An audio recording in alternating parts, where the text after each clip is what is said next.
Doesn't matter. Kind of matters. Kind of matters. Kind of matters. Matters. Oh, now everyone's frozen. We're live? Yes, we're live, and this is a disaster. Oh my god. Okay. Everyone's frozen. Okay, so if everyone is frozen, you want to rejoin or what? Yes, I will rejoin. Nobody disconnect or do anything weird. All right, Okay. till I get back. Till I get back.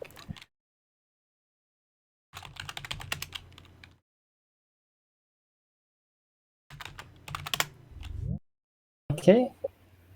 What about now? I can see you on, but no Aaron. But you know what? We're gonna have to deal with that. Mm-hmm. Okay, so everything is fine. Okay? Everything is okay. No. It's the cursed cast. Welcome. Okay, if everyone is, you can see everyone, right? Yes. I can except, see everyone. Okay. Okay. So we are making another TROM-Cast about the coronavirus pandemic. I can see him.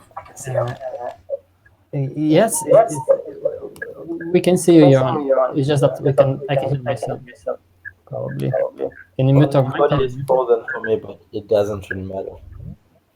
Yes, okay. Hey, Alex. What's up, guys? Okay, so you make another TROM-Cast about this coronavirus pandemic, and we're having some difficulties now with the streamer. Probably now everything should be fine. Yes. Yeah, it's totally fine, guys. Oh my god. It's not okay, Cody.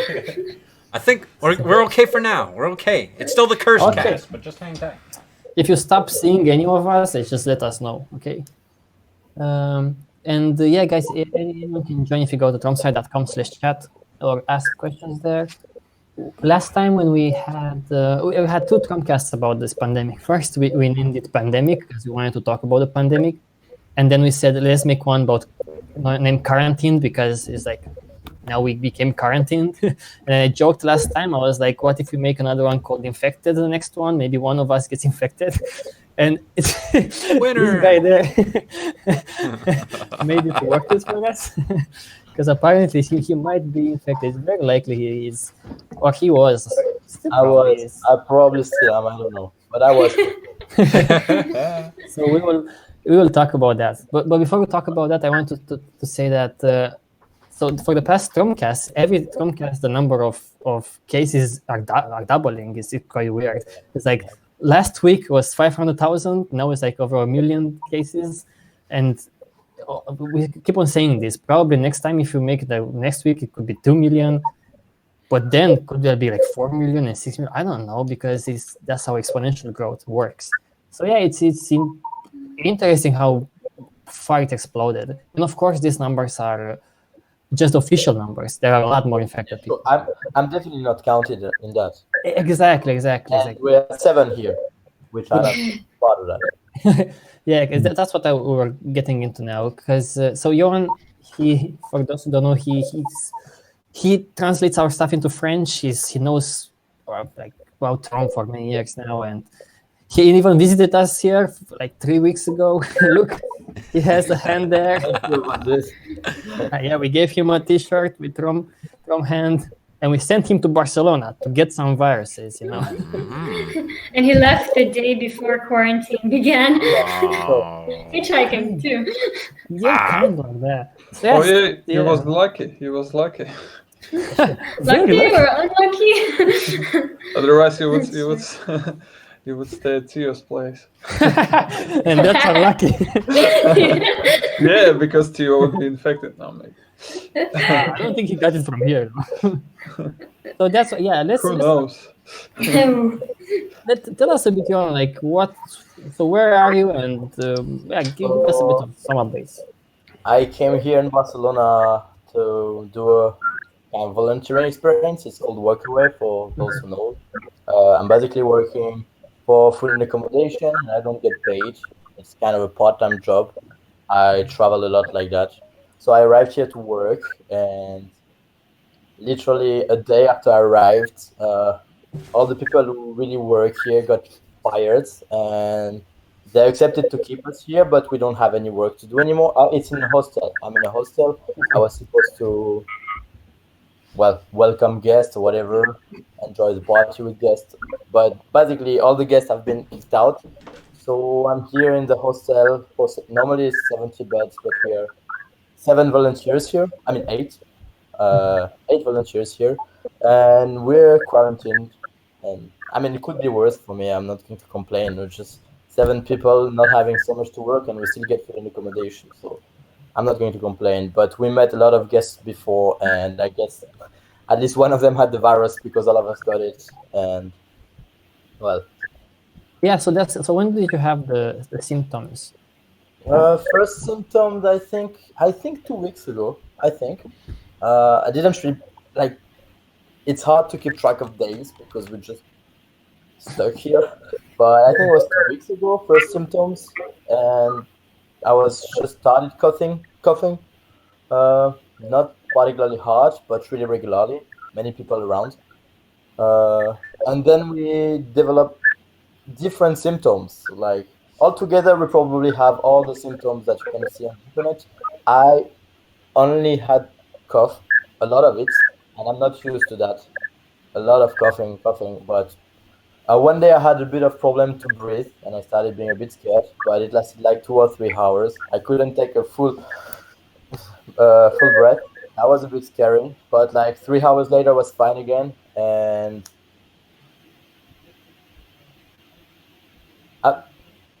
I don't So hear okay, you. Okay. What? Aaron, if you can mute your mic a bit, Oh. and when I start, because I it have creates an echo. So it's a weird sound. If you can please.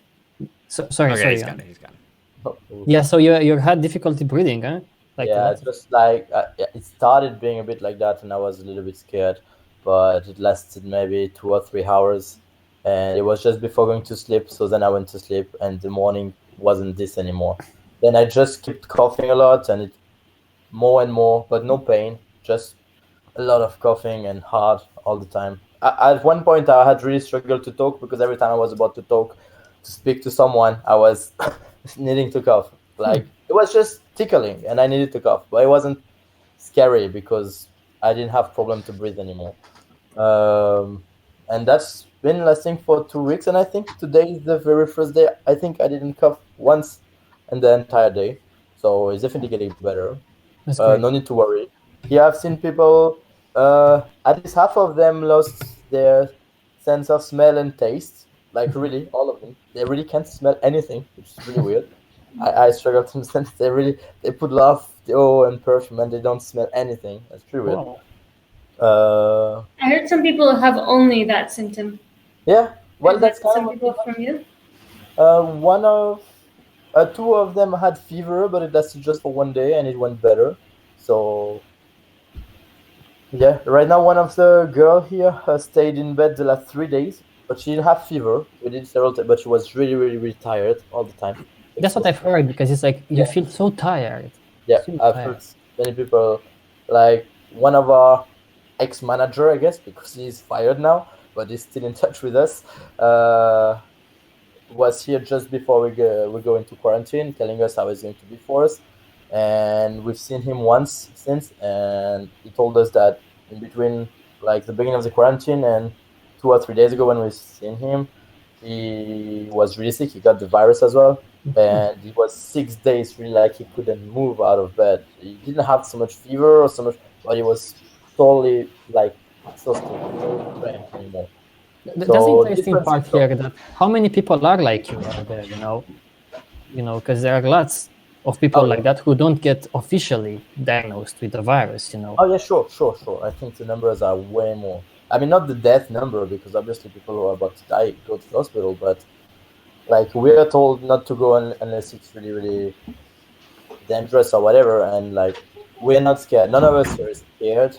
I was like maybe 1 or 2 hours starting. Like we know if we start having a lot of fever or if we start struggling to breathe, we will go to the hospital. But so far we're just coughing or we're fine. We're So right. there are only 7 people there. You're only seven We people. are 8. There are 7 Okay. other. So it's like you're in a hostel now, or you're in another? I'm in a hostel, but with no clients, so basically we're having a lot of space. So basically, all of all of them are infected in that sense. Oh yeah, sure. We know we all are. So now we're kind of almost all out of it, I think. But we've all been infected. Well, What are the other symptoms that the other people had? Well, that's what I just told you. The sense of smell and taste, like at least 3 or 4 of them. 2 of them had fever. Um, 2 or 3 cough. Like some of them have 2 or 3 symptoms, but I don't have the coughing. I'm pretty sure we all have it because we all got these symptoms, which are really what you can read on the internet, and we're not used to have them. And one of us made a test, and he was positive. Oh, Yeah, for sure. Not like one of us went there, and he was the one who was having the less symptom. But he's the only one which is over 30, and he's 40-year-old, and he was a bit more scared. And he went without telling anybody. He went to a test, and then he came back, and 2 days later he told us, "Hey, I'm positive." Like, yeah, we're kind of expecting that we all are. So how do you do a test there? I don't know what it exactly. That was a saliva. I think saliva is the name, right? Yeah, saliva. Yeah, but how do you do? Like, you'd go to the hospital, or no? You'd go to a drive-thru, or you don't know? He told us that he went to the hospital, and there was not so many people. Curiously,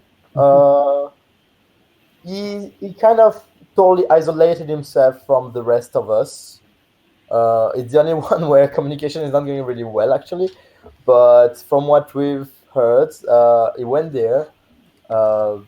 Waited a little bit, but it's not like it was crowded, and they took some kind of saliva, whatever. Saliva. Yeah.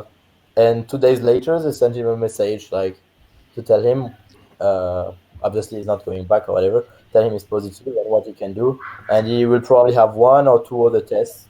One at the end of this week, I think, and another one at the end of next week.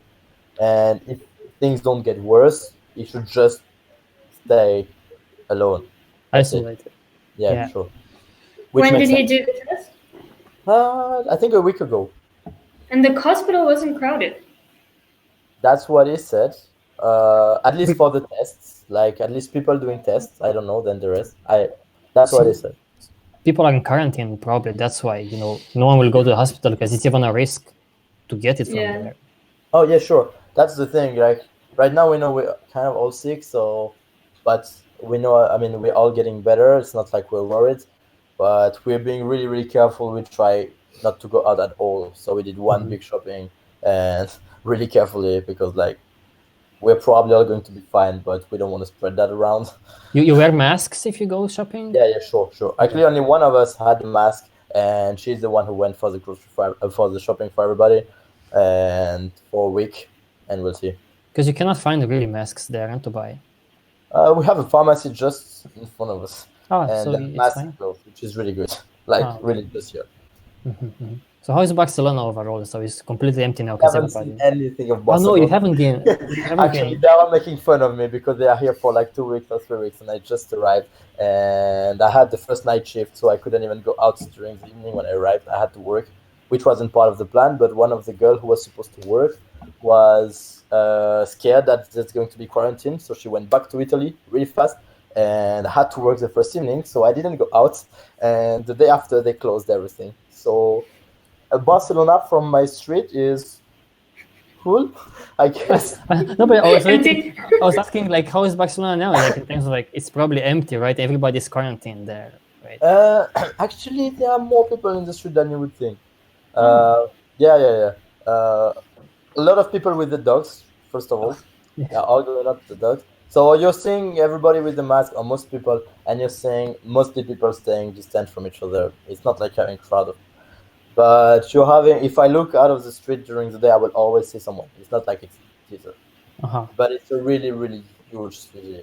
And like when you go to supermarket, there is a long line, long, 20, 30 people outside waiting. And then I don't know how many they take in the supermarket, but they make us come one by one every time someone is going out. And there are like maybe 20 or 30 people in the supermarket. And you always have to sanitize your hand and stuff like that. They give you gloves in the supermarket? Yeah, in supermarkets, yeah, sure. They do when you enter supermarkets. I went just once last week, but before I know I have coronavirus, and yeah, they give us glove but they do whatever they can. But once you're in the supermarket, you're having 30, maybe even 50 people. It's big, but it's not like everybody is over careful or whatever. People are doing this, they are living their lives, they are just going, and so you're touching other people the same. Oh, okay. That's Do you know? Did they give Sorry? him any medication? The guy that got sick, Which guy? Which guy? the one No, that no, got no, tested. no. They didn't give him anything. They told him take paracetamol, and Oh, okay, so no medicine or anything. he wasn't coughing at all. So I think to me they would have given something against this, but Mhm.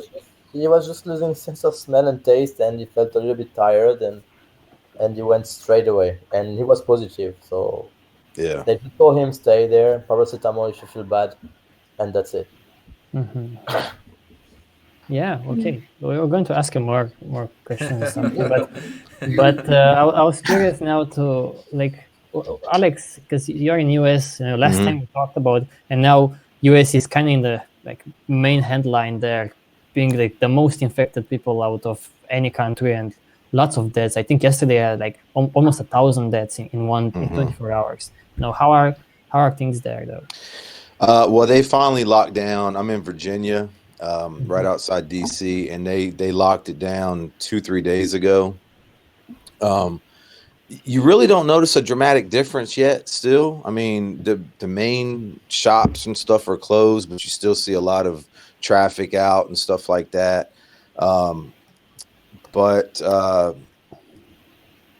yeah, I mean, again, from what I see in my vantage point, I stayed, to myself. I don't get close to people, stuff like that. But the cases are definitely going up exponentially here in the U.S. Yeah. Like a lot more. Yeah. I think now has almost how many cases now? Like officially over 200,000. Yeah. Over Yeah. 200,000. 240,000 actually. Yeah, my brother lives in New York City, and that's like the epicenter now in North America. And he says he got the virus. Basically, he didn't get an official test. Well, he said I asked him if he got tested, and he said, "Oh, testing here is a joke." That what he ended up doing, the only thing he could do was have like a video call with a doctor, and then they asked him if he had symptoms, and then he told them, what symptoms he had, and then the doctor just said like, okay, you can now you have to pay me money, and if you want to do another test, you have to pay more money. And he's like, Wait. like, these are the right symptoms. He's like, probably I have it, and I think that was now free he's for getting the guy. better. I think it was free for him. I think Oh, it yeah. was free for the guy who did it. I'm sure, yeah. And he's not Yeah, because you're in responsible. Spain. He's not Yeah. Brazilian. Yeah, exactly. You're in Spain, right? Yeah. But they charge money for video call? with Yeah, the doctor? apparently. It's a doctor, right? I mean, any fucking. Yeah, you can pretend. Yeah, but in such That's what my brother said anyway. okay. Yeah. So so I guess he's not like on the official count either, and there would be so many people like that just especially like if you have to pay to get tested, then Forget about it. Yeah, no, absolutely. There are a lot more. These numbers are, of course, deceiving when you see a million cases. Like probably it's 2-3 times more. It's very likely, even more probably. Yeah. Yeah. So it's also interesting how, even Jon said that he had the symptoms for a while. Like you said, almost 2 weeks ago or something like that. Yeah, but I think I got the virus earlier than that. Huh? I really think so. So when you were here, When you were in the house? when you were in our place, you got the virus. I think just when I arrived in the hostel, I guess there were like 70 people. I think I got it straight away when I arrived. Yeah. At that point. It's also interesting how, for one, how easily it can be transmitted. It's very infectious, apparently. And second, that the symptoms can last a while, like 2-3 weeks. Sometimes it can last even more. And some people don't even have symptoms. You at least had symptoms, and you're like, okay, I can stay away from other people not infected and so forth. But others don't even have symptoms. Mm-hmm. So there are. I've seen this in a documentary saying that when you have a death in one country from coronavirus, it's already 3 weeks later. That's 3 weeks true. late, kind of, because it's like, so it means that if that's what you detect first time, like, okay, you have a death from, and the guy was a girl or whatever had the coronavirus, then you understand you are 3 weeks later anyway. So in this time, the spread was going a bit wild anyway. So you can try to stop it by putting the lockdown. And I've also heard from the World Health Organization, this guy was, I think, the chief of pandemics, whatever, saying that when governments put a lockdown, it's because they failed. They failed to contain the virus when it was more like in the beginning. They kind of failed. So they want for you to just stay at home because they are so freaked out. They want you to stay at home so they can test it and so forth, so they don't get overcrowded in the healthcare system, like we discussed. But it's also interesting to hear it from someone who is like an expert and from the World Health Organization, because that's probably how it is. It's kind of failure of governments. That's what they have to do now. Like us. And Aaron, you worked in Switzerland, and then you came to Germany. It was in this time where, and hi Roma, good to see you. So it was in this meantime when this time period of time when this went a bit crazy. So tell us a bit, like, when did you get back to Germany, and how was it there? You also were a bit sick at one point, but probably not with coronavirus. You got sick a few weeks ago. I think it must have been another virus infection, not coronavirus. Yeah, I was working in Davos, like in a hotel, and I just came back to Germany a few days ago, and the border was locked at one place, so I had to take another route.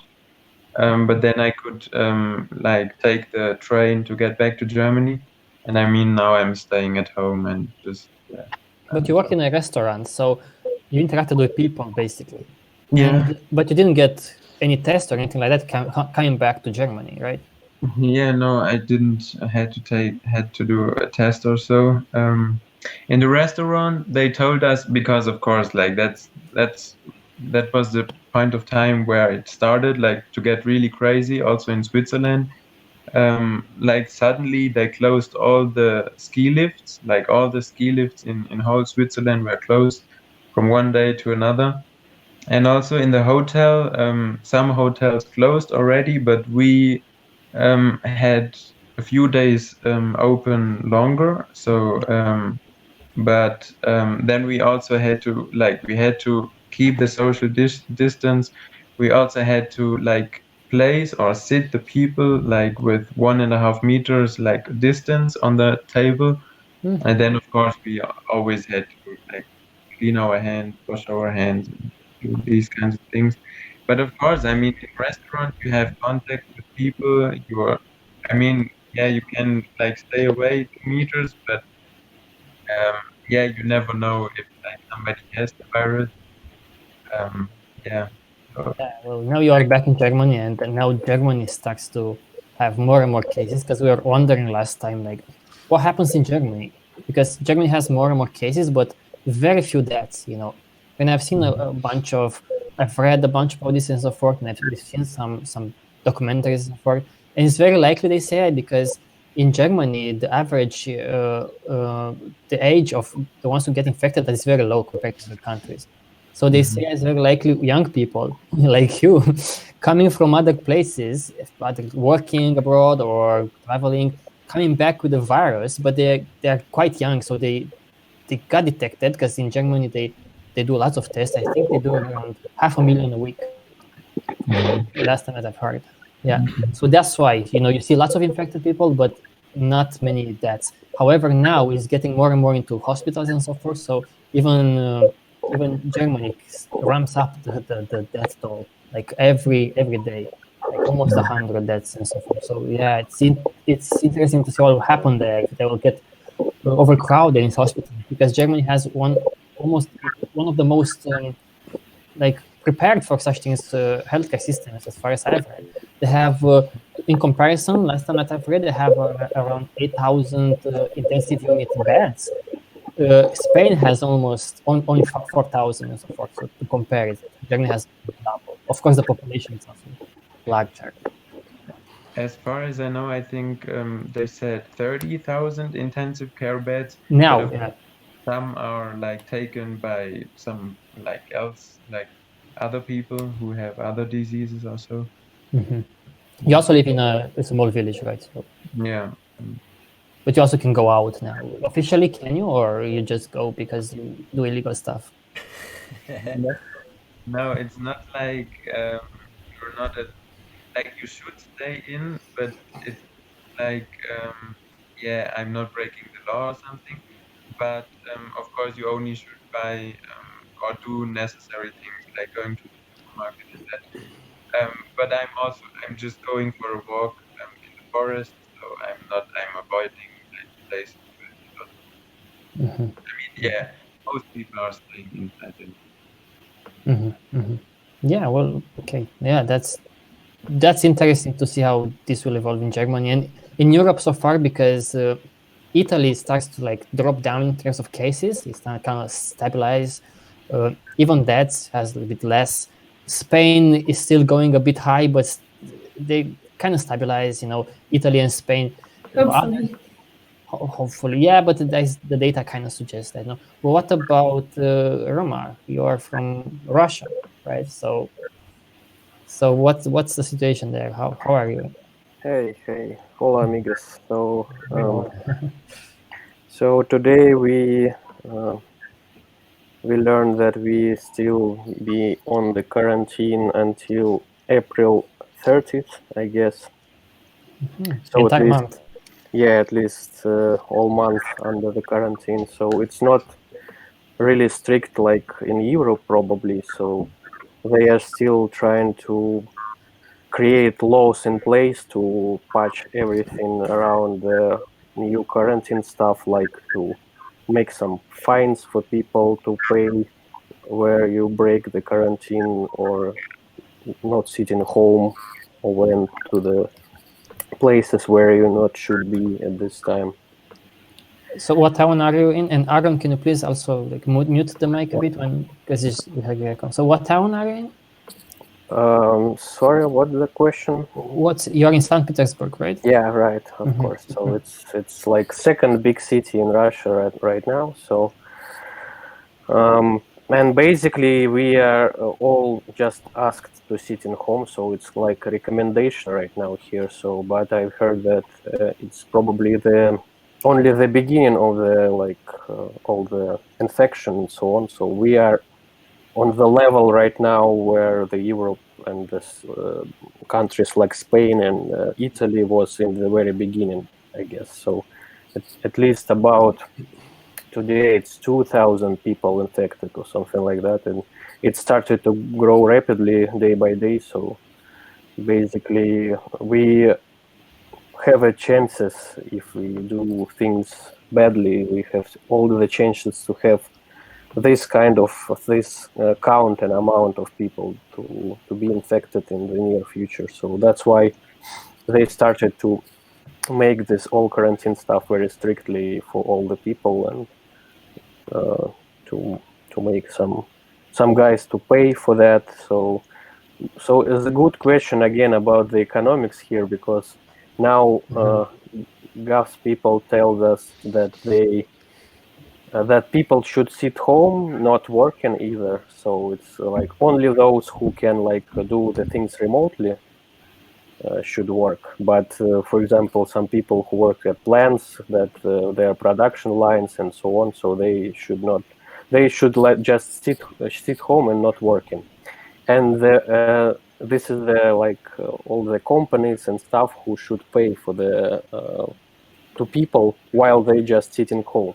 It's not the government who pay the people, it's like, and the all other people who just have these employees, they should just pay people for there to sit in home until the end of the April. So, and it raised a lot of question here, because people from companies, they also need to pay their prices for all this stuff and so on. So it's a big mess right now. No one just understands what's happening and what we should do in the near future, because especially companies, because they have basically no any production right now, so they can't sell anything because people just sitting home, but they still need to pay somehow from, I don't know where they should get money for that and so on. So the people started to like being very whiny about all this stuff, and I don't know what will happen.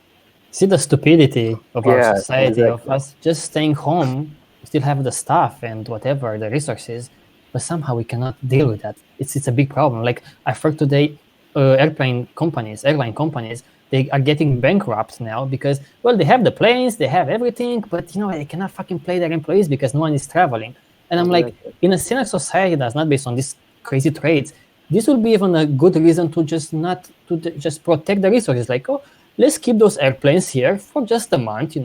It's a plus. It's a positive thing. It should be. It's like taking care of the stuff. We don't use it for a month. That's fine. But in this society, because we are such a rat race that it's not those hamster wheels where the hamster goes round and round and round and round. That's how our society is. When the hamster stops, the hamster is shocked. Oh my God, what now? Nothing is going to work. The universe is going to collapse. No, it's not going to. I've seen this photo, like a meme. My sister sent me this meme. Like today with coronavirus, people are so scared of it, almost like, and it was a photo with dinosaurs and asteroid coming, and everybody was like, oh, the economy, But to me, it's like almost the same, only that dinosaurs imagine, the asteroid. It's not even an asteroid, because they imagine the economy. Everybody's, oh my God, the economy. What the fuck is the economy? It's nothing really. It's just imagination that we put on top of resources. So, like we discussed last time, at least maybe society can get a kick in the balls. It's like, hey, imagination is imagination, motherfuckers. So maybe we should change something. We'll see if anything will happen, but yeah. Yeah, I mean, the problem is though that mostly the people that will be kicked in the balls are the ones that are the most vulnerable.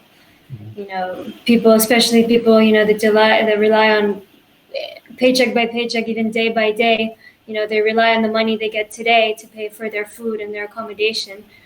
And now they can't. So they're the ones that are, left out on the street. I don't know if you guys saw what happened in India. They put this lockdown, and like it sent thousands of people like walking back to their villages from New Delhi, and like crowded into really, really crowded areas. Insane, because they just have nothing to eat because they can't do their bullshit jobs that they get paid pennies for, but they have nothing to eat and nowhere to sleep without these jobs. And you'll see that all over the world. And you also wrote a blog post about these kinds of things. What was that about? Yeah. So, I just wrote a blog about how stupid that situation is.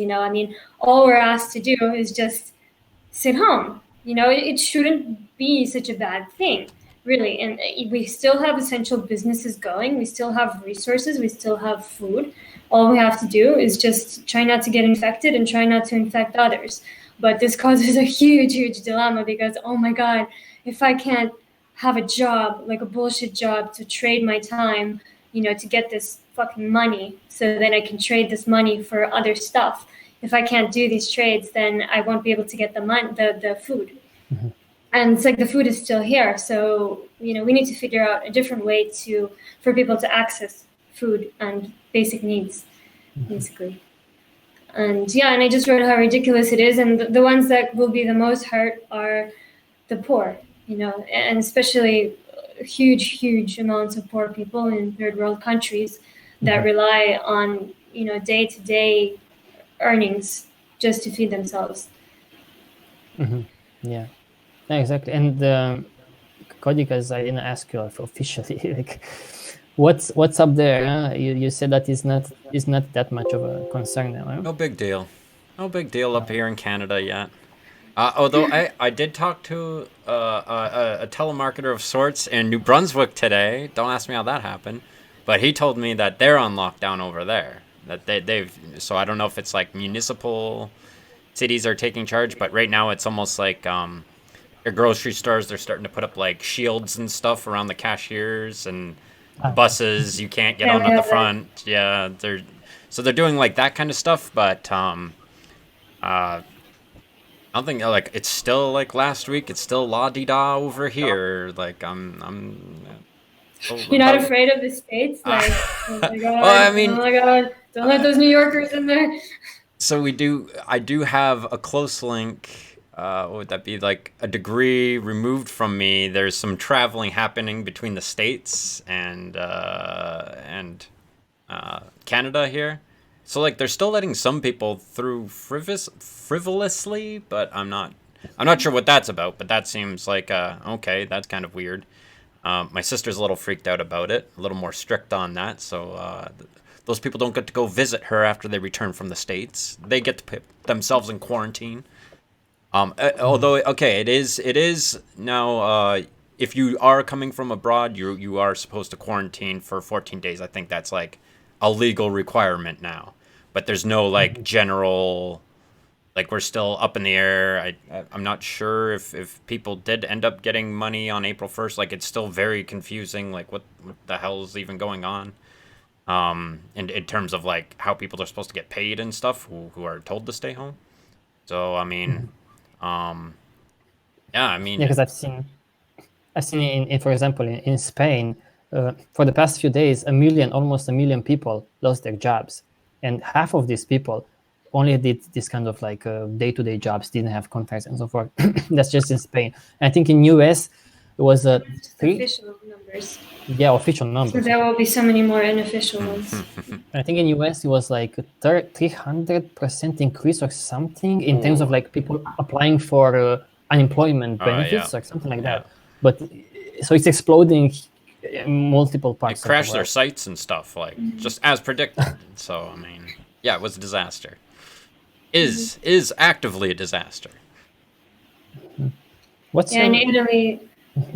In Italy, there's also you can see people are now desperate because they've been in lockdown for a few weeks now and they don't have enough money to eat, and they're like planning raids on supermarkets and stuff. So in Al Jazeera, and because the south of Italy is quite poor, so a lot of those people are really struggling now as well. Because I'm wondering what's happening. What will happen to you, Johan, after this is over, or things will get more into the normal setting. Will these people just send you home, be like, okay, we fed you enough? So far, they are telling us that there's no problem, they can host it. Actually, I think they kind of need us. There are these hostel brands having 4 hostels in Barcelona, and they're having like a manager and a receptionist maybe that they pay in every hostel, and then they work with volunteers mostly. So that's fine by me because I don't care about money and I just want food and accommodation. I travel, it's easy. I don't need a NIE, I don't need any paper. I can just do it like that. They kind of need us as well because that's a cheap way for them to have people to work. So I think they hope that as soon as it's opening again, they're still having people, volunteers that can straight away be here to welcome new clients. With coronavirus. Yes. Right now, no, obviously right now. Because I'm wondering, even after it's so-called done, but when will that be? Are people going to still travel for a while or just go to hostels especially? I have no idea. We were wondering here, we were talking about it with the other volunteers, like as soon as it's officially allowed to travel again, are people going to travel straight away or are they going to... We just don't know. We're like, I tend to think that people will not want to travel straight away, but on the other hand, flights are going to be really cheap. And some people are going to want to take advantage of it for sure. So I think there will be people straight away using this cheap flight and this cheap probably booking here in this hostel because probably the prices are not going to be as high and they're like, okay, let's go. And hopefully they don't start it all over again, but I think it's going to be like that. You don't know. Who knows? Doomed to it could repeat. Start. And Dima, how are you, Dima? You good? Are you sick? Are you sick or anything? Not yet. Looking at the map, our area is super safe. There's not even single registered case. Maybe they don't update it though. I'm not sure if that one. Yeah, because there's no point. Nothing changed here. There's so few people around, so it's... Yeah, even for that's us, we true. didn't. You go into the shop and they don't let you write to two people there because Yeah, for yeah. us it was like we were in the middle of the store and they're like, no, you're not allowed two people, like a pair or whatever. I'm like, but she buys some stuff, I buy some stuff. No. Sasha had to stay at the front door and yell at me, buy zucchini, buy whatever. I was buying And there was no one else in the shop. no one. I feel like it's a bit too much with that, though. There was funny situation with us as well. We went from the shop, from the Spar, and then guy in a car. He was like, it was like a basic car, but he was from police, and he tell us to to walk like 1 or 2 meters apart from each other. We were like 2 persons in the whole town. And you're like, man, we sleep in the same bed. Like, Yeah. just 2 meters apart in bed. Now we sleep separate, so they could check. Yeah. Yeah, right. Aaron, yeah. I wanted to ask: are there many cases in Leicester City? Do you know None. about them? Officially, Okay. no, we don't know. We might Well, have. if they kick me out of here, I was planning on coming back, guys. Right, hey, what's going Yeah. on? High fives. There's still empty room in one place. I know. In Dima's place. Oh, right. That would be funny, right? You come here, you bring the coronavirus, and then you spread into the entire Restarted, and then they become the. I'd like to. Yes. I come back in September. I should be fine. Oh, jeez. Okay. Yeah, that's a big quarantine, man. But I accept that. Listen, Roma, but what I get in Russia, the government don't want to kind of officially announce that this is like emergency situation, because in this case they will have to take care of the payment for people and stuff. So they kind of try to kind of skip it, like holidays or something Exactly. like that. Isn't it? Yeah. Wow. Exactly. It's just holidays. Yeah. Stay home holidays. Yeah, because they need to like announce this kind of security measures, and where it started to be under the laws of Russia, like to when the government officially start to be responsive for all this shit that happens, and they try to avoid as much as possible for already like a month basically. So they just like give some advices to people. They give some like orders to the local government stuff, like to the mayor and to the other people who are basically in each region, in each city. So wait, right now, this week, it's not on quarantine. You're not on quarantine. You're on holidays, right? Basically, yeah. So it called In like Moscow and not stuff. working days. So it's not holidays. It's not working days. And basically, not working days. It's really different thing than just holiday, because not working, it's not the same as you on the holiday and you can go to the picnic or something like that. So it's even not covered by any law. So we have basically no this mention of the not working days in the like any like labor like. Yeah, but that's so interesting to see how even governments try to scam on that, and just find some potholes and just go through this to avoid like extra expenses. Yeah, exactly. So they definitely don't want to pay for this like show. So they try to create some situation where all the companies and other people just pay for the like this whole fest. That's a way to deal with it. Like, just don't admit it, and you hope that maybe something happens. Like, no testing, But no that's kind cases. Yeah. But that's kind of what almost every country has done so far, except like South Korea and Taiwan and maybe Hong Kong. You know, they're like, oh yeah, just wait until it gets really bad, and then we put a quarantine in. Yeah, but Russia goes a step Basically. further in a way until it gets like holidays. Yeah. Yeah. You just stay there. I have read this news that the guy, the chief in Russia, the tribe chief Putin, he met with some other guy who like had coronavirus. Now they discovered he has coronavirus, and yeah. But I wanted to say that even those motherfuckers don't know how to protect themselves, or they just like they don't know, or even if they get it, probably they are so evil and so forth that they just don't die. You know, they don't die. Yeah, actually, it's very funny because all this thing with visiting the hospital with the infected people, it was like PR action for the for the president of the country, that he's a strong man, he can like he very careful for the people and so on. So he just went to this hospital, take this all safe costume on it. So he went around the whole hospital and then tried to make a hacks with the main chief doctor there. So and after that we get the news that this doctor has infected. So it was very funny because all this show started to be just like this kind of stuff where I also saw that the president actually can get this like kind of infection. Didn't that happen to like in UK to the guy in charge there who was like, yeah, he was like, oh, I went to every hospital and I just shake hands. I was shaking hands with everybody there and I was friendly. Oh yeah, and really. A week later, it's like, you know, guys, I have this kind of fucking cold, you know, I think it's just coronavirus, you know, and he got infected, of course, with coronavirus. Oh, no shit, yeah. Yeah. I mean, I say it in a funny way, but of course it's a disaster situation for most people. Yeah, exactly.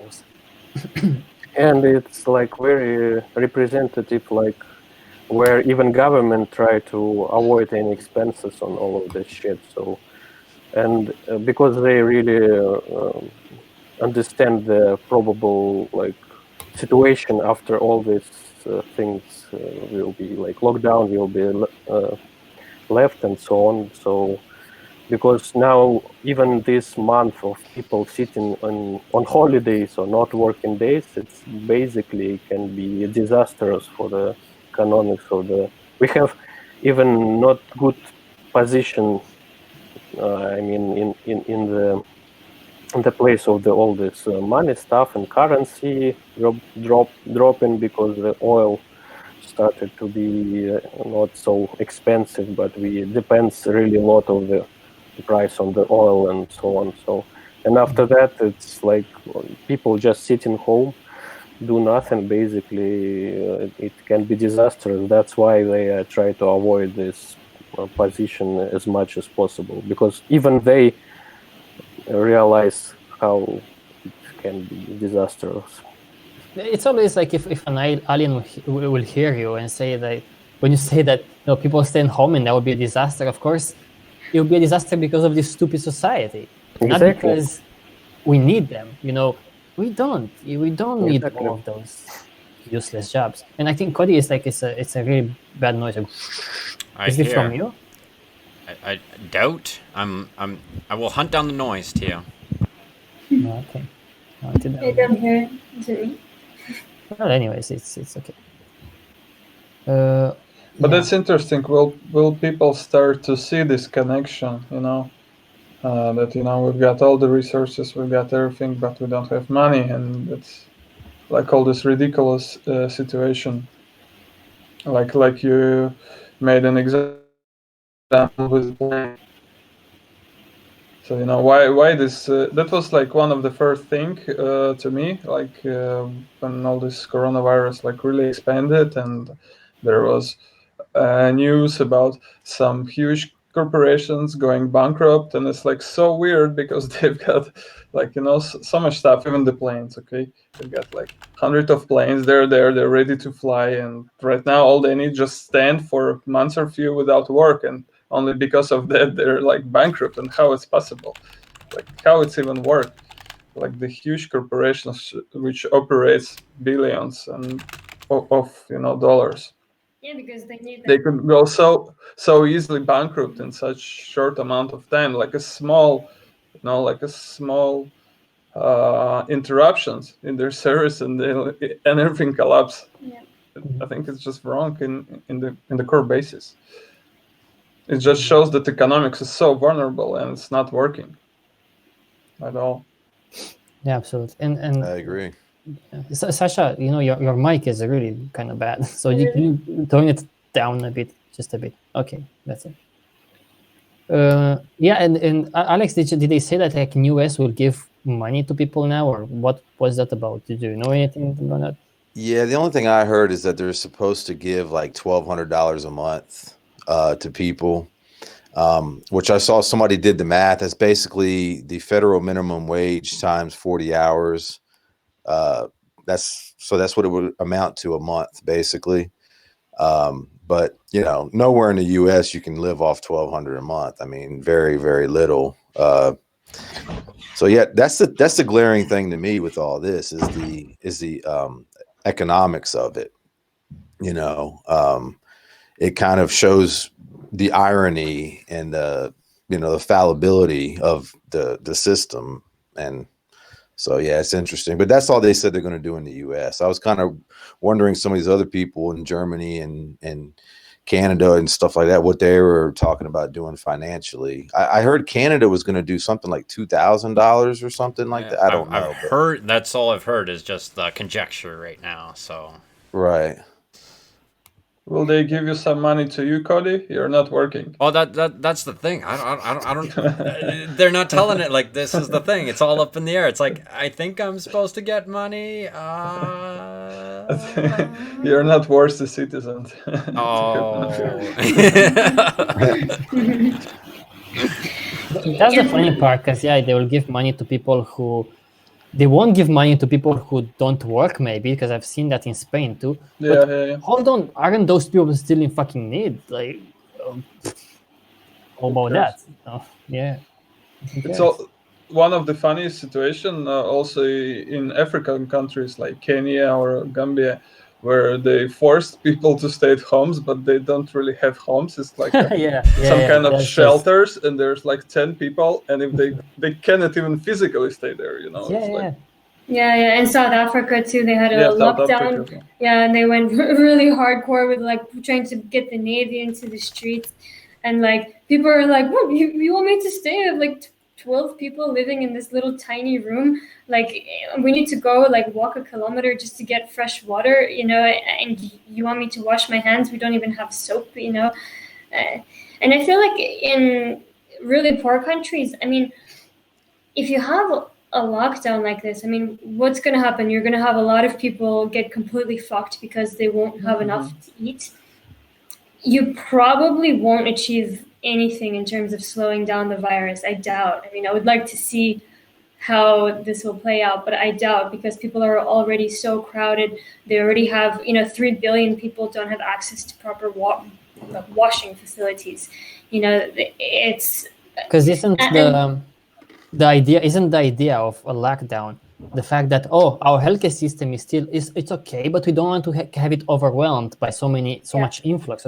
Well, if you what kind of healthcare do those people have? Because I don't think that will even help them to be like, okay, let's not get overcrowded, let's get into quarantine mode, because they don't even have a healthcare system probably to start with, and deal with this kind of intensive care situations. So I'm not sure this is going to work. Yeah, because either way, whether you make a lockdown or you don't, either way, the healthcare system is already overwhelmed. It's already unprepared. There's already like a lack of a healthcare system in poor countries, and that's fucking sucks, But I don't know. They're not going to handle it either way. Mm-hmm. And we were also saying like that a lockdown, it doesn't even necessarily mean that less people will get infected. It's likely that whether you have a lockdown or not, the same amount of people will get infected, but the lockdown will make that infection rate be slower. So in countries with a decent healthcare system, this is important so that the hospitals can take care of people at a decent rate, so they can actually help some people survive. But if the healthcare system is already not prepared, they don't have ventilators, they don't have proper anything in very poor countries, then either way they're overwhelmed, Absolutely. So, I don't know. do you think, for example, Aaron, in Germany, they're a lot more relaxed from what you've seen in terms of like there's not that much of a panic now in like terms of like people staying at home or hospitals being overwhelmed? What do you know? What have you heard there? Well, I mean, people are really panicking. They are buying stuff like in the supermarket. From what I've heard, like pasta and many things like that are gone already. But in the hospitals, I don't know. I don't know too much about that. Yeah, Your parents don't work, for example, now. Your parents. no. My mom works. She works. Yeah. She works. hmm Uh-huh. So yeah, I mean, I think kind of many people go to work, but also many do like home work, like working from home.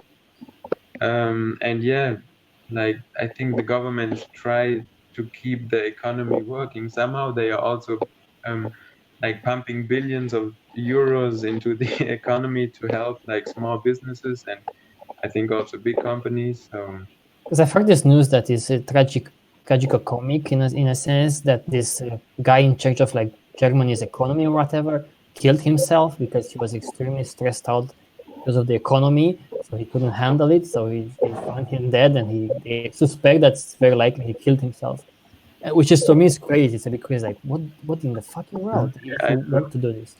But as far as I know, they like built a help package, kind of like 150 billion euros or something, and they want to give it to like companies so they don't die or like they have some help for now for this period of time to then get back to. Such a weird concept, to pump imaginary numbers, not even paper, just pump imaginary numbers to keep this structure going. Like I've heard this in a documentary, this guy asking an expert in pandemics and for like, if we were to give you billions and billions of dollars now, could you make up a vaccine like tomorrow? And the guy was like, that's not how the world works, not like you can pump money and come up with such things. No, you need science is science, and reality is reality. You can't just pump money and think that things will get solved.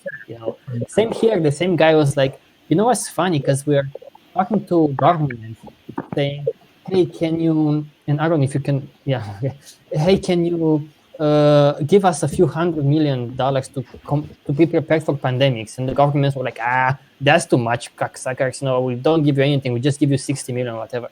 But now governments are losing billions. They have to like pump billions into the economy because they didn't take that caution, like that precautionary measure, So that's how politics works.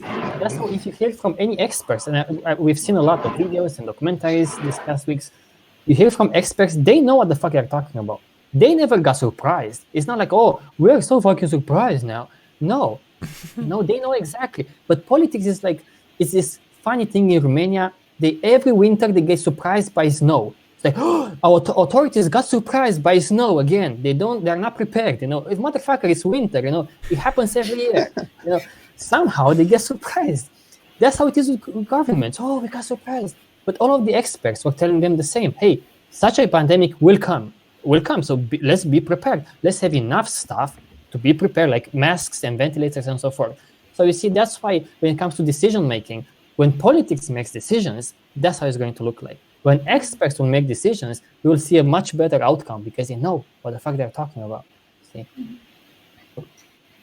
Yeah, and it's interesting. We were also watching this documentary by some virologists in the Netherlands, and they were saying, they could actually, if they could work for 20 years and had a lot of funding, they could make like a vaccine for all influenza viruses, basically.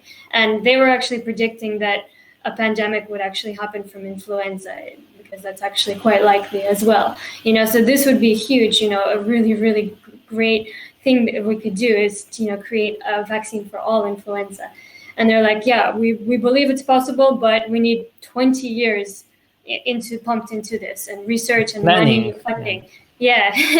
And no government, because governments only work usually on about a 4-year term or something. They wouldn't plan for some huge project for 20 years because it's not worth it to them. They don't see the money coming back. Same for companies. We're saying the same about companies. No company will be interested, because they want to invest today and have the profits tomorrow. Well, here is not working like that with viruses, for example, with pandemics and so forth. Investing into protection protecting the people and then preventing diseases. No, not much interest there. Mm-hmm.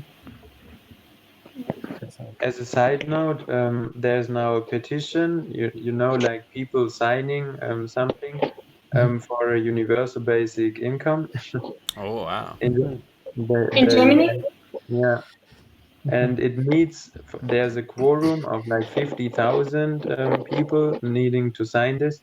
And now it's already 63,000 people who signed it. So, yeah. That would be great. Yeah, Wasn't that in Switzerland at one point? I remember they made even like many documentaries for it. Let's sign this, and if you get 100,000, whatever, we consider that. But nothing really happened, or I don't know. That's what I remember. Yeah, I also don't know.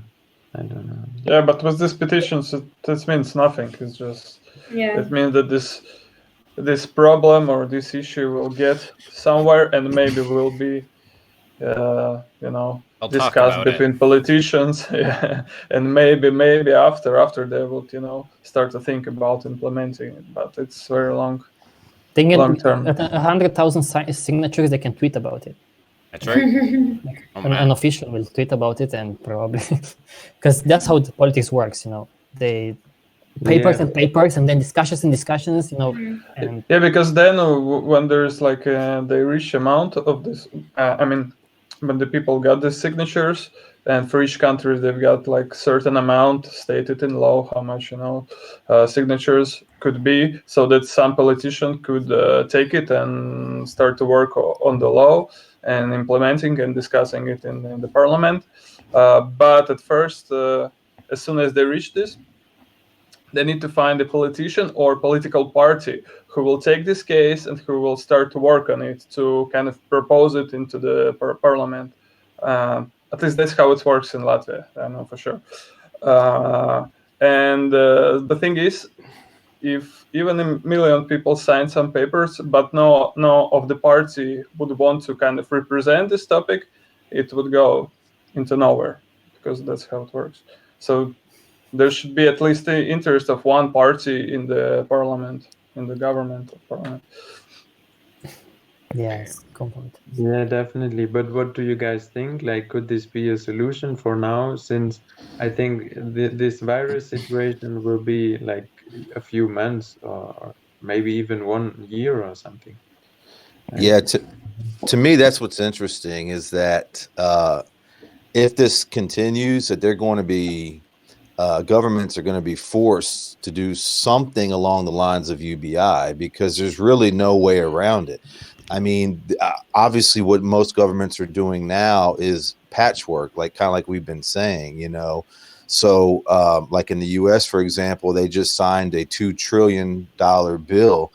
Of course, where the hell does $2 trillion come from, right? I mean, all of a sudden they have $2 trillion to throw around, but it's obviously it's a patchwork, and that's what they're going for. All governments is just going to try to, prolong. Okay, let's see what happens. And then a month later or whatever, or however long, they're going to have to do something again, because the reality is, if everybody has bills, what are you going to do? So I think the longer it plays out, the more likely something like UBI is. And, in times of crisis, seemingly impossible ideas suddenly become possible. And that's what's really interesting about something like this, because, before this, you mentioned things like UBI or, something like a resource-based economy or whatever, it's almost like a foreign language to a lot of people. But now, because in a time of crisis and something like, this, all of a sudden, these ideas suddenly become, more on the table and more possible.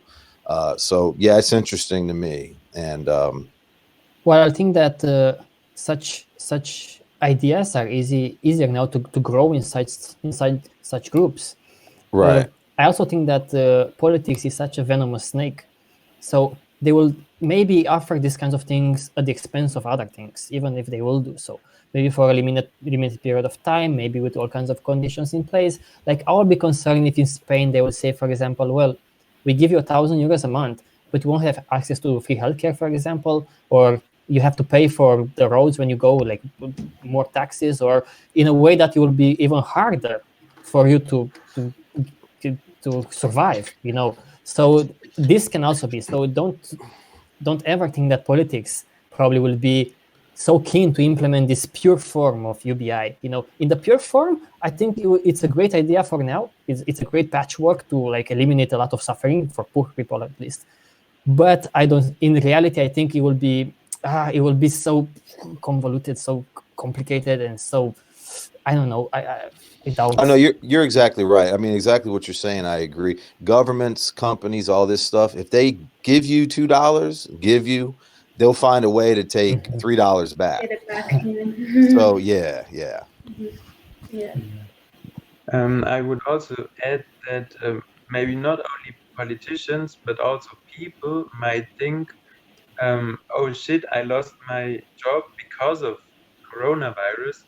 So what we need to do now is to get rid of coronavirus, that I can get my job back, and then I can work again. So I have and this to get keep the system going. Like, it's now the coronavirus's fault and not the system's fault that things are fucked. Yeah, Good and I point. think that's exactly how it will be with most people. That's exactly how they think of it. It's just, it's a problem, a pandemic, something completely unexpected. Not even thinking that actually there are experts, that study this stuff, that warn politicians about this stuff, and it could have been handled much better. And the whole system is just ridiculous, really. Jon, did you get the? And I'm sorry for you guys. You are so tired. I feel like if you ever want to sign up for something, but you might be tired because you had a battle there with tiny things. But I wanted to ask you that. No, I'm joking. I wanted to ask you that. Did you get a chance to talk to the other people about what are these other people saying? Because you have more contact with. About what? About jobs and what's happening with this economy and stuff like that. They're just concerned about, let's have this coronavirus to get done with and then get back to our real life. We don't really care much about that. Yeah, we're all just wondering how long it's going to last. Most people here expect it to last probably a month more, but that's coming out of nowhere. We're just we're betting. We're saying, oh well, probably it's going to last one more month, but they don't know. After that, as I was telling you earlier, they think, we are thinking that people will start traveling again and it will start again. No one is expecting it to last a year. Like Aaron said, I have absolutely no idea. It could be, definitely. I just don't know. But no, my question was more does this kind of situation makes you felt for you that makes people think? Oh no. Oh no, of course. Sorry about that, but no way. Yeah, that's unfortunately what I see as well. I think the seeds needed to be planted beforehand, and then the triggering events kind of reaffirming, oh shit, there's something to it, kind of thing, instead of just freshly being introduced. Because UBI, all you're thinking is oh, okay, so for the next 4 months I'm good, right? You're not even thinking Yeah, exactly. Yeah, I think still there will be some new seeds. I hope so.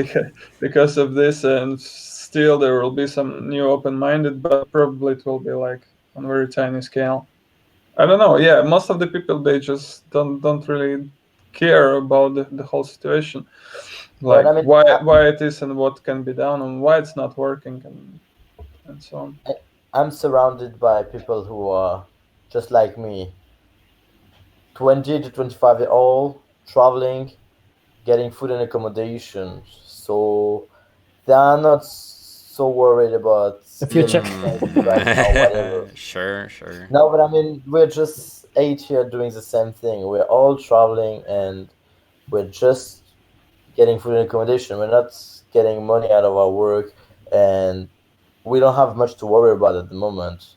I think a lot of people out there are thinking a bit more. I don't think they are like saying, "Oh, the system show whatever," but I think they are thinking more. Obviously, it's a crisis and everything. They are more worried and everything. Here we are like, we are just we're not worried. I don't know. I don't see anybody here which is worried. Just they're just waiting for the thing to pass. Right. Well, at least you're aware of that. Yeah. No, that's a good point. That maybe that's not a good case scenario for whatever we're asking here, because we mostly ask about people who get really hurt by this situation. Like they lose their jobs and they're really trapped. Like fuck, you at least My get food and parents, accommodation. for example, are Yeah. worried. How is that? Because you're from They're France. still working though, so they're working, both of them. Yeah, not everybody is working in France. Like they are supposed to be quarantined, but they're working, so they're allowed only to go to work and go back, and then they can go to the grocery as well, like that. But only essential stuff. And my sister was working, and she's not anymore. But both my parents are working, so I guess from what they told me, but like there are special rules at work, like they're supposed to have distance and mask and stuff like that. But I mean, they are working in big companies. I expect it to be still like they're just interacting with a lot of people the whole day. But the situation in France is also getting worse and worse, as far as I've yeah, seen. it is definitely getting worse and worse. Well, so far none of them is having coronavirus. I hope it's staying this way, but yeah, it is getting worse and worse in France for sure. So they're working, they are worried, but no, they are not thinking about the system as any problem. I mean, not from what I've heard when they were talking to me. Right. They are worried about their job, actually. What? It's like France had like today 1,355 deaths in one day. What in the world? Really? Wow. Yeah, it's just crazy. So Wow. France doesn't do that. I think that's their new record here. Jesus Christ. Yeah, That's go just- Johan. No. Yeah, that's crazy. I Oh, was wow, thinking that's that- a lot. of course you we've can. got Yeah. we've got 1 million confirmed cases already, and last TROM-Cast it was 500,000. Yeah, and the previous one was half that, 250,000. So it's like boom, boom, boom. And I was also looking at like if you take the stats now in the US, as far as I've read, so today how many people die by all kinds of diseases? Coronavirus is the third killer in the US after cancer and heart disease, or heart disease and cancer. So of course that's not correct, because you cannot just take it today where it's full-blown explosion of cases, of course. But just to put it in perspective. And for example, tuberculosis kills, which is a bacteria that invades the lungs. And we had it for like 17,000 years or whatever. They discovered in bones of animals, so it's for a long time. Kills 1.5 million people today. So tuberculosis, it's another infectious disease of the lungs. How does that compare with this one, COVID?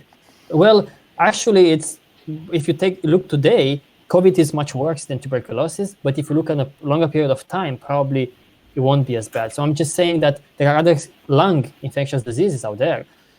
They are mainly in India, this one, and in South Asia and so forth. But there are still others that are really killing people, like nuts, infectious diseases of the lungs, or the same kind of type. Yeah, and it's also preventable. I mean, there's a vaccine. So these people are dying in very poor countries, and in those countries, a lot more people are going to die from COVID as well. And I wanted to mention this last time, and I forgot, and I don't want to forget it now, or I didn't mention, I don't know, because I was thinking, look, there is one disease out there that kills around 150,000 people every single day, and all of us will get it, and that is aging, but it's not seen as a priority for people. So all of us here will die, let me tell you something, we're going to die at one point. But this disease of aging, aging itself creates this like heart disease and cancer mostly and so forth. But people are not panicked about that, So I think that's also a good parallel with why people are panicking now, and they're not panicking about aging, which is a disease that kills far more people. And I like people like Aubrey de Grey and others who are pointing this out, like doctors, some experts in the field, trying to emphasize, this problem. So I wanted to mention that last time, that there are other diseases, but you don't panic about it. We don't panic about that. I understand that today we have to panic about this because it's an explosion of something new. But I'm just saying, there are other things that why don't you get panicked for the fact that you are going to die of old age? Why is that not a problem? Suddenly, and you can come up with other examples like that, like we said in the last TROM-Cast.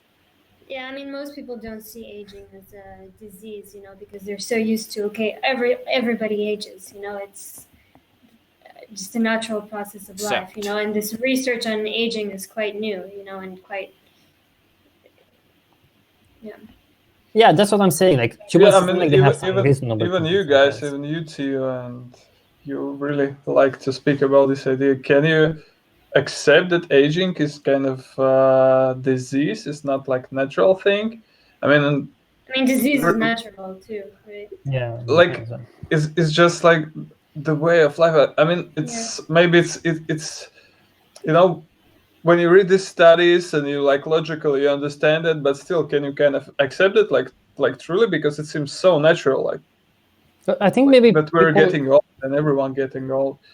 Well, no, but I think people maybe they have this kind of old thinking about what aging is. Aging means like degeneration of cells, and that creates other problems like heart disease and so forth. That's what I'm referring to. It's in that sense, you can label it as a disease, a disease of cells, because cells get. Yeah. I understand how it works, but can you yourself see it as a disease? Oh, absolutely, yeah. That's for sure. Yeah, I feel like it's the biggest disease that kills people. Of course, yeah. Why not? Why wouldn't I see it? Why is an infection of cells of viruses that then damage cells? Why is that called a disease? Why is cancer called a disease when it's just cells being damaged at the No, first because stage? it doesn't happen to everyone. But everything everything you see around is dying from aging, more or less. So that's the thing, and that's why you accept it as it's like it's the way it is. It's life. Yeah, not every organism. Yeah, exactly. There are a few organisms that don't age, so that's interesting. Yeah, biologically you can showcase that. Yeah, there are some organisms. Yeah, but so if it's something that's normal, it was normal. Lots of things were normal probably in the past, but they're not normal now. It was normal to die. Billions of people died from infectious diseases all the time. It was normal, It's abnormal now that we put artificial hearts in people, and all kinds of other things to keep people alive. So in that sense, I don't think anything is you can go into any kind of such issues and try to solve it if it's a scientifically sound idea. No, I'm not arguing about that. It's just like more philosophical question. How can you, accept something that it's always been and was? Like, we get born, everyone gets born, and everyone, will eventually die, and probably because of the aging.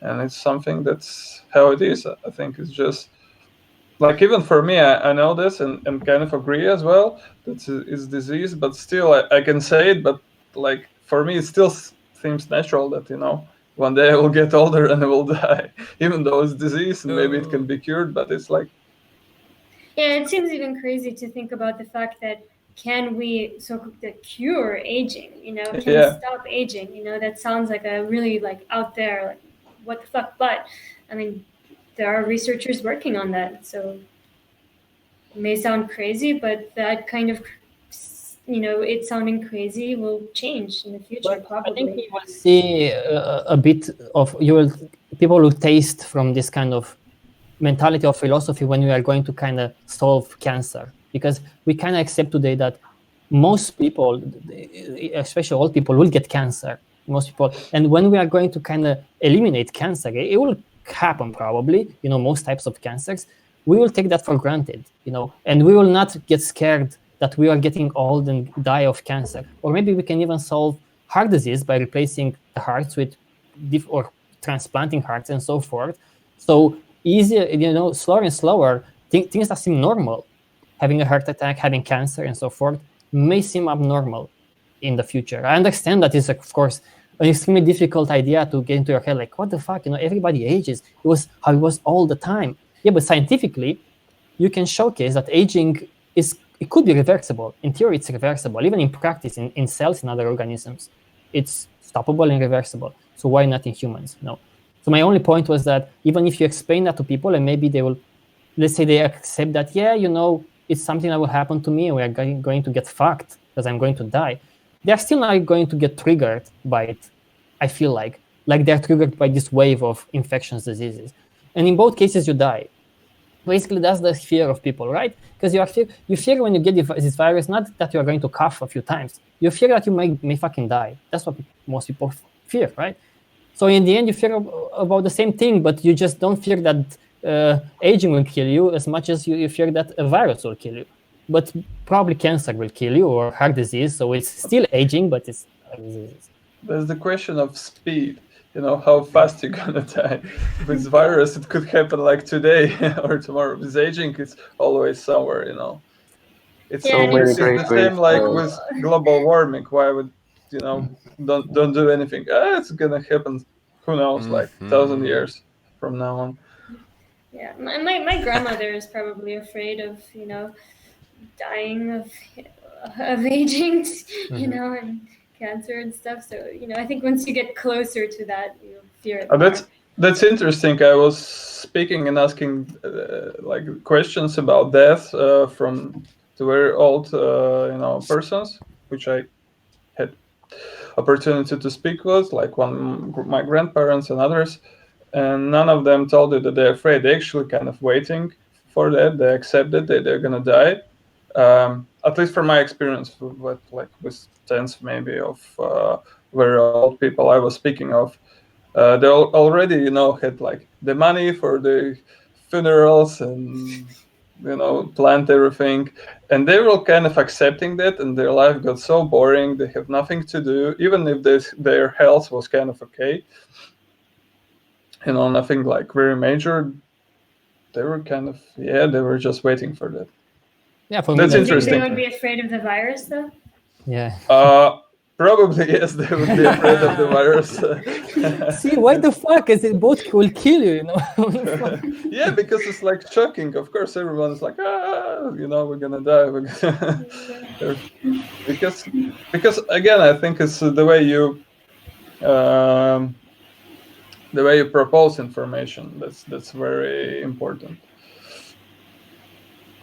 Not maybe the information itself. That's why I have this like strong positions on mass media, which creating a panic out of that, and they should inform more people and not doing like exaggerating a lot of things. Speaking of that, I've read a research article from Health News Review. It's a really interesting website that they are very critical with such information and showcasing how many, even these big news outlets out there that are quite reliable, they say, they rush and take what is not science. So basically the article was about telling us, hey, don't take these informations now that you hear, like the viruses survive on some surfaces for this amount of time. Masks are useful. Don't take them for granted because there's no science for now. You need a long time to come up with science, okay? So they, for example, they showcase, even the information that we said, that viruses survive on some surfaces for this amount of time or that amount of time. It was just a tiny experiment somewhere, and those people said, don't take it for granted. We need more experiments. But media takes that, and makes an article out of it, which is like misinforming people like crazy. You don't know exactly know. Most of things you don't know. Yeah. They're taking preprints. So basically, before something is an article, you have some studies done, but scientific article. Yeah, but before it's a scientific article, yeah. Exactly. They have some studies done, but some studies can be just like 40 people, and nothing conclusive. But it's not published as a scientific article, but people can have access to it, and that's the problem. Usually journalists aren't interested in these kind of preprints, but now with this coronavirus, because everybody wants information as fast as possible, now all kinds of journalists are going for these preprints, which are not peer-reviewed articles, and they're publishing them as if they are. I just wanted to correct you that not everybody wants fast information. I'll not put the blame there. I know very well, of course. It's like just these companies want to like pump. It's not like people give me more, give me more. Some are like that, of course, but that's because of these fucking companies that just pump. I want more, Jeff. Yeah, I mean, media wants to give out information so that they get more clicks. They need to keep on that wave, That's how today's is. It's like a wave. You have to surf on it, surf as much as you can, as much as you can. So it's like you have these little studies that aren't, legit, really information in terms of science, and they use that and they bring this kind of information out to the public, and the public thinks, oh my God, this is from a scientific article or whatever. Researchers proved this. Well, really, nothing's been proven yet. Well, according to my mom, Romania invented the vaccine. So I don't know what you guys know, but I think Romania three times. No, excuse me. It's Russians who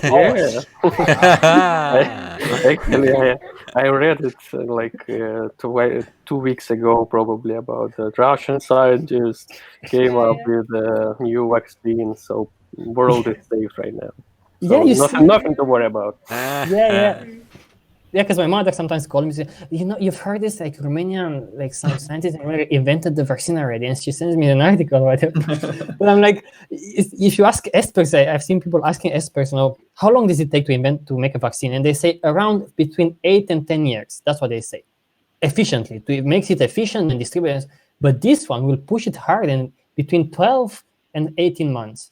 So I'm like, what the fuck did Romania do? Like, how the fuck did they invent it in like 4 days, even before the outbreak? Like, of course, it's clickbait as shit.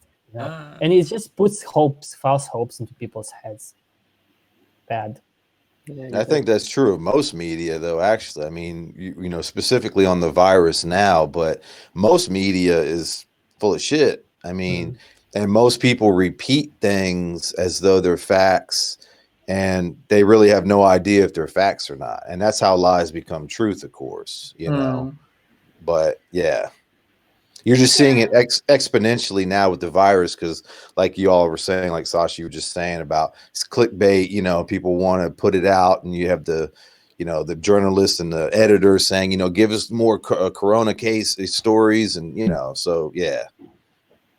Yeah, because you have to understand, I mean, the clicks are like the money for them, the more clicks, the more attention, the more they get out of it. So of course they're going to want to make all kinds of sensational articles and whatever. They just profit off of that. So again, it's because of this trade-based society that you have this kind of bullshit going around. Yeah, this mentality. Yeah. Well, yeah. That's how it is. Positive cast. Cursed cast. Yeah, I'm wondering if we are going to do it again next week about this subject. So we too will ride the wave. Who's gonna be next? Who's the next sick one? At least we don't get like ads or whatever. I don't have to pay, or we don't collect your data. Except YouTube will collect your data, but it's not us. So fuck that shit. No, it's not my problem.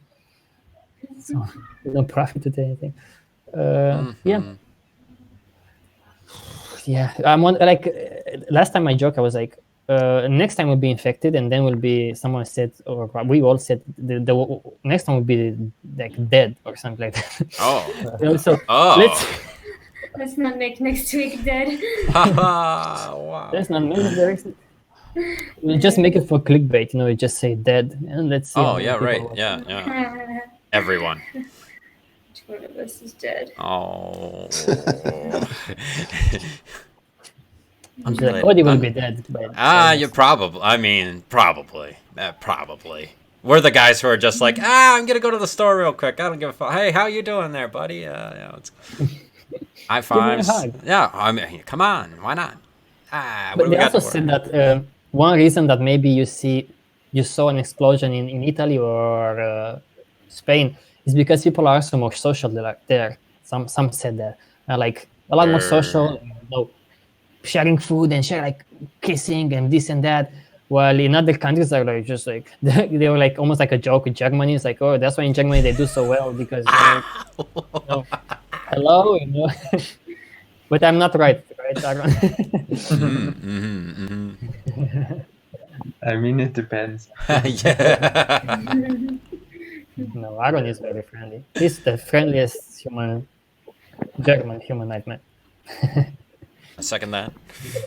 I mean, I did hear, also a theory that, perhaps it's also because, I mean, if you're talking about these cultural differences, in Italian families, for example, a lot of times you have like 3 generations living in one house. So you have the kid and the mother and the grandparents all living in one house. Maybe it's not even Sharing cultural, meals Sasha. together. Maybe it's because they don't afford it, Maybe because they don't have enough money, whatever the reason is, and in Germany, maybe that's less common. Like, a lot of times you have. It is less common. They showcase that statistically it's less common. Yeah. So because of that, for now, Germany has been able to keep their older population away from this virus. And, but now deaths in Germany are also growing. So we'll see how it progresses. Well, kids come home now. Yeah. So, yeah. But it's always interesting to me how these exponential numbers are so, in a way, it's like, I feel bad I almost feel wrong when I say like, probably next week will be double. I kind of feel like I'm mathematically wrong. I think I don't know how the fuck this works, but it's true. It's like last time was almost joking, like, it will be double this next week. It fucking is, It's a bit like, it's a bit weird. It's almost like I feel like I'm failing at math, but I'm not failing at math. That's how exponential growth works, Oh. Yeah, so next week it'll probably be 2 million. That's what I'm saying. If I say that now, it's like, next week will be 2 million. I feel like I'm saying something wrong, like mathematics. I'm like, I don't think that's the case. Like, what the fuck? Really? Like 2 million? Like, so fast? Yeah, it's probably. It kind of is. Yeah, and deaths have also been growing exponentially. Like last doubled, week. Yeah. So last week it was 24,000, I think, about. Now it's more than 50,000.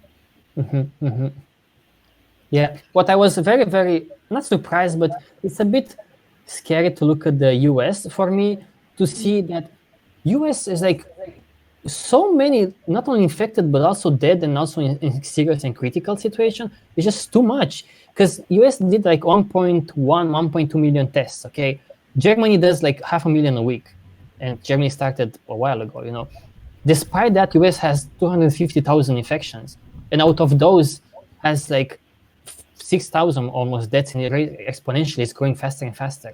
So to me, it's like US. I think US is really infected with this virus, and in a way, probably China is laughing at that because they send support. I've seen that they send some aids to US, which is not that good. Like I was thinking these days, like I hate US for like what they are doing in like their super military power.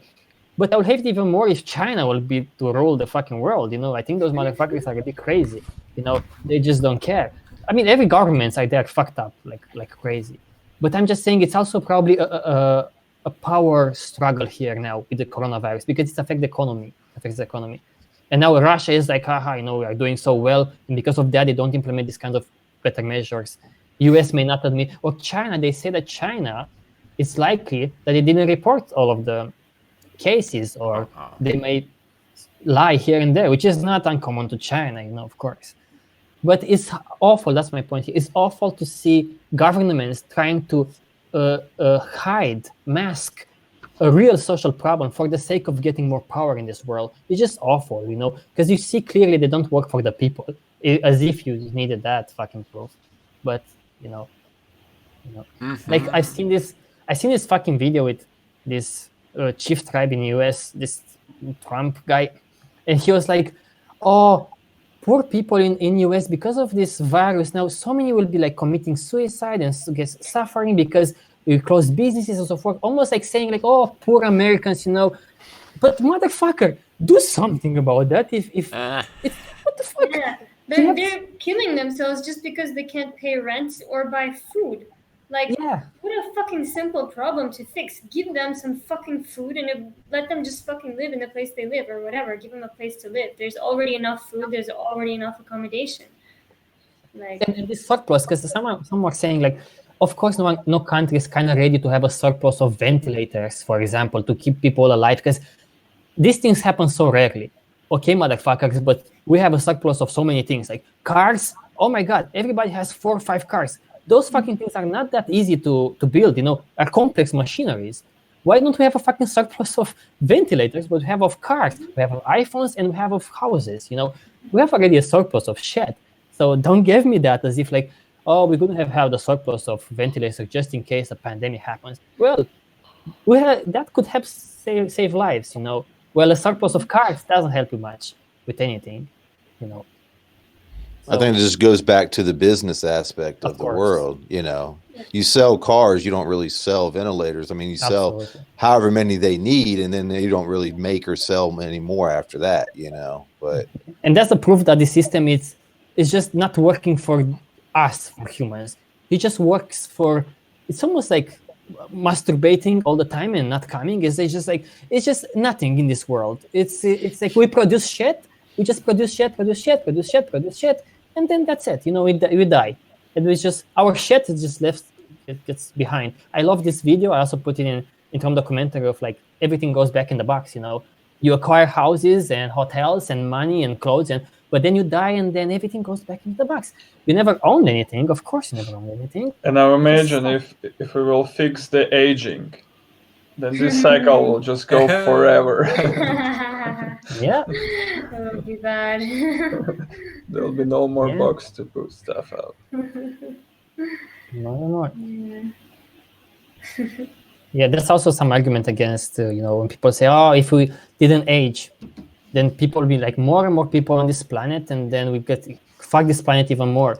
And of course, others argue against it by saying that, well, if you look at people who live longer, they have less kids, so maybe you should also have improved people's lives, not just like solve the aging and as if that solves something, It doesn't mean that they just won't die anyway. Eventually, a virus will go and wipe out most of them.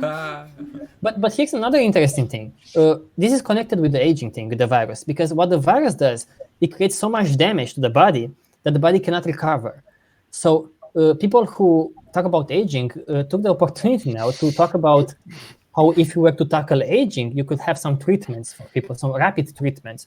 For example, stem cells. So you can rapidly cure people's, like, for example, the lining of the lungs, okay? So it's not just, aging is this abstract way.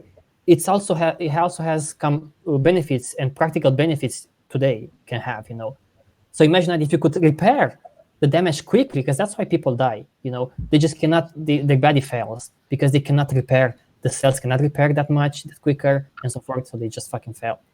Okay, so that's one point about aging and this virus or other viruses, It's also interesting to see how, if you think, because we are maybe sometimes getting trapped with normal definitions and so forth. I always try to pull myself a bit away from this planet and watch it from the God's perspective, like I used to say, but fuck, there is no God, so I will say the astronaut perspective, to see the Earth from above. And I'm like, wow, it's so interesting how this little thing, microscopic thing, which is not even, we cannot even call it it's dead or alive, creating so much fucking havoc around the world and how easily it can spread. Because the only thing about this thing is that the shape of it just gets stuck to the ends of your insides, It's just a Lego block.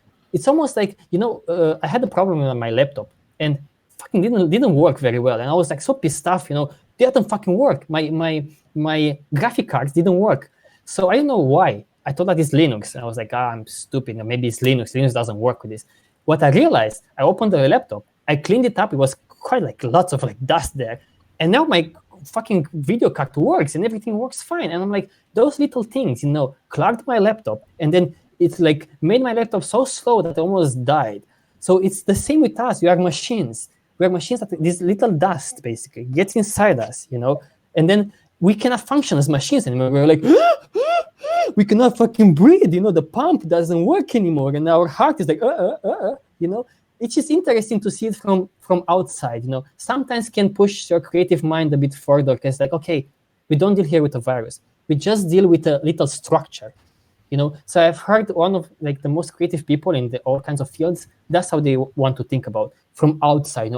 It's just about the structure. So then what if we make some lining that covers this structure so it doesn't get stuck to our lungs? So, for example, imagine if now we had some other powder that you can put in the air and it will stick to these viruses, and these viruses will be getting inside of us, but it cannot attach to us.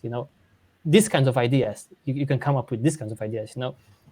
I'm just saying it's a different kind of world. You can look at the world sometimes from a different kind of point of view, and it's interesting how we are the most powerful creatures. Like we kill sharks and whales and elephants and motherfucking anacondas, but we get fucked by this fucking little thing, with all of our armies and shit. We get fucked by this little thing. Very dangerous, but we are susceptible to such things. Yeah, and more people might die not even from the little tiny thing, but just from the way we've organized ourselves, and that people won't have access to food just because we have to stay home and we can't trade.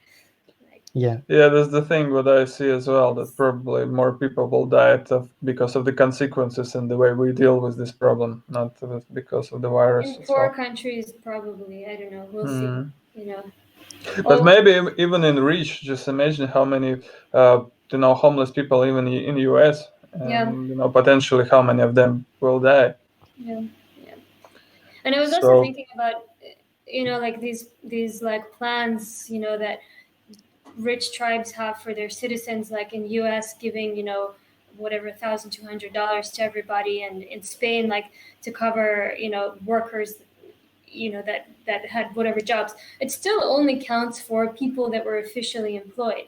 And there are so many fucking people that have not been officially employed. They might not be living in the United States or wherever the hell they are, even legally, and they're just completely fucked now. And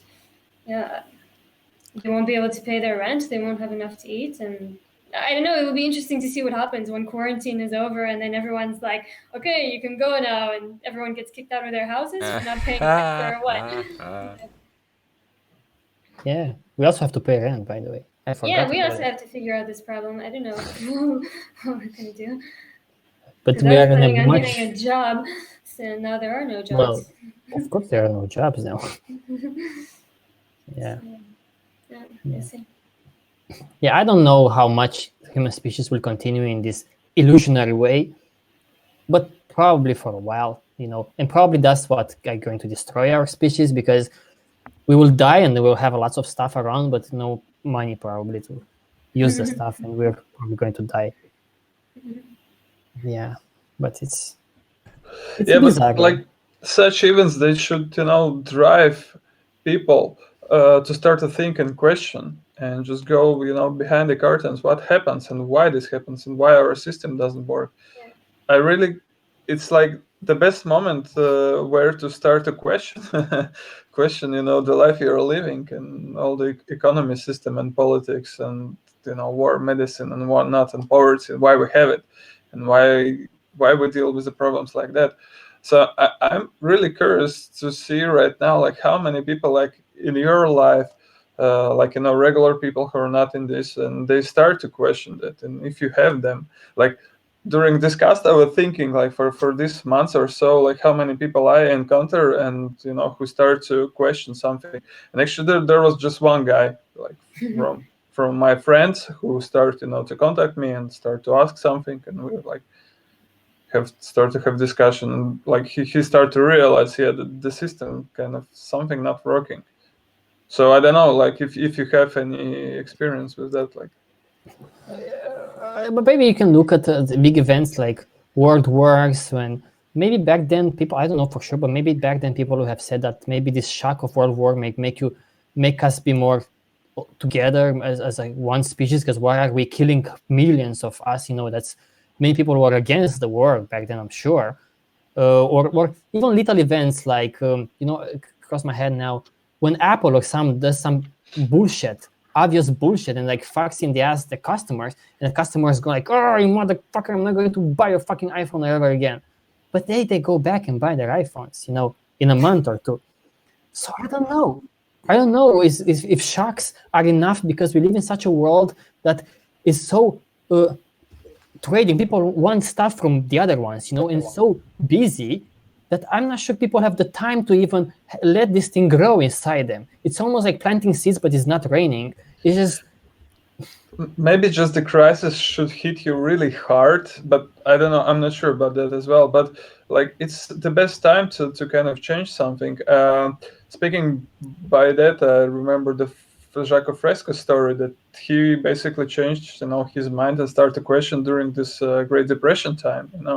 Like when he was telling that, all the factories standing there, materials, resources standing there, but people, not working because there's no money to pay salaries to them or something. And like from my own life, from my own perspective, I started to question like really stuff when I was kind of homeless. I was living in squats, and I was living in an environment where people without money, they help each other, and they're doing fine. And I start to question everything. So I was like kind of in really tough situation. And I also see that right now those people who lose their jobs, they don't have money to pay.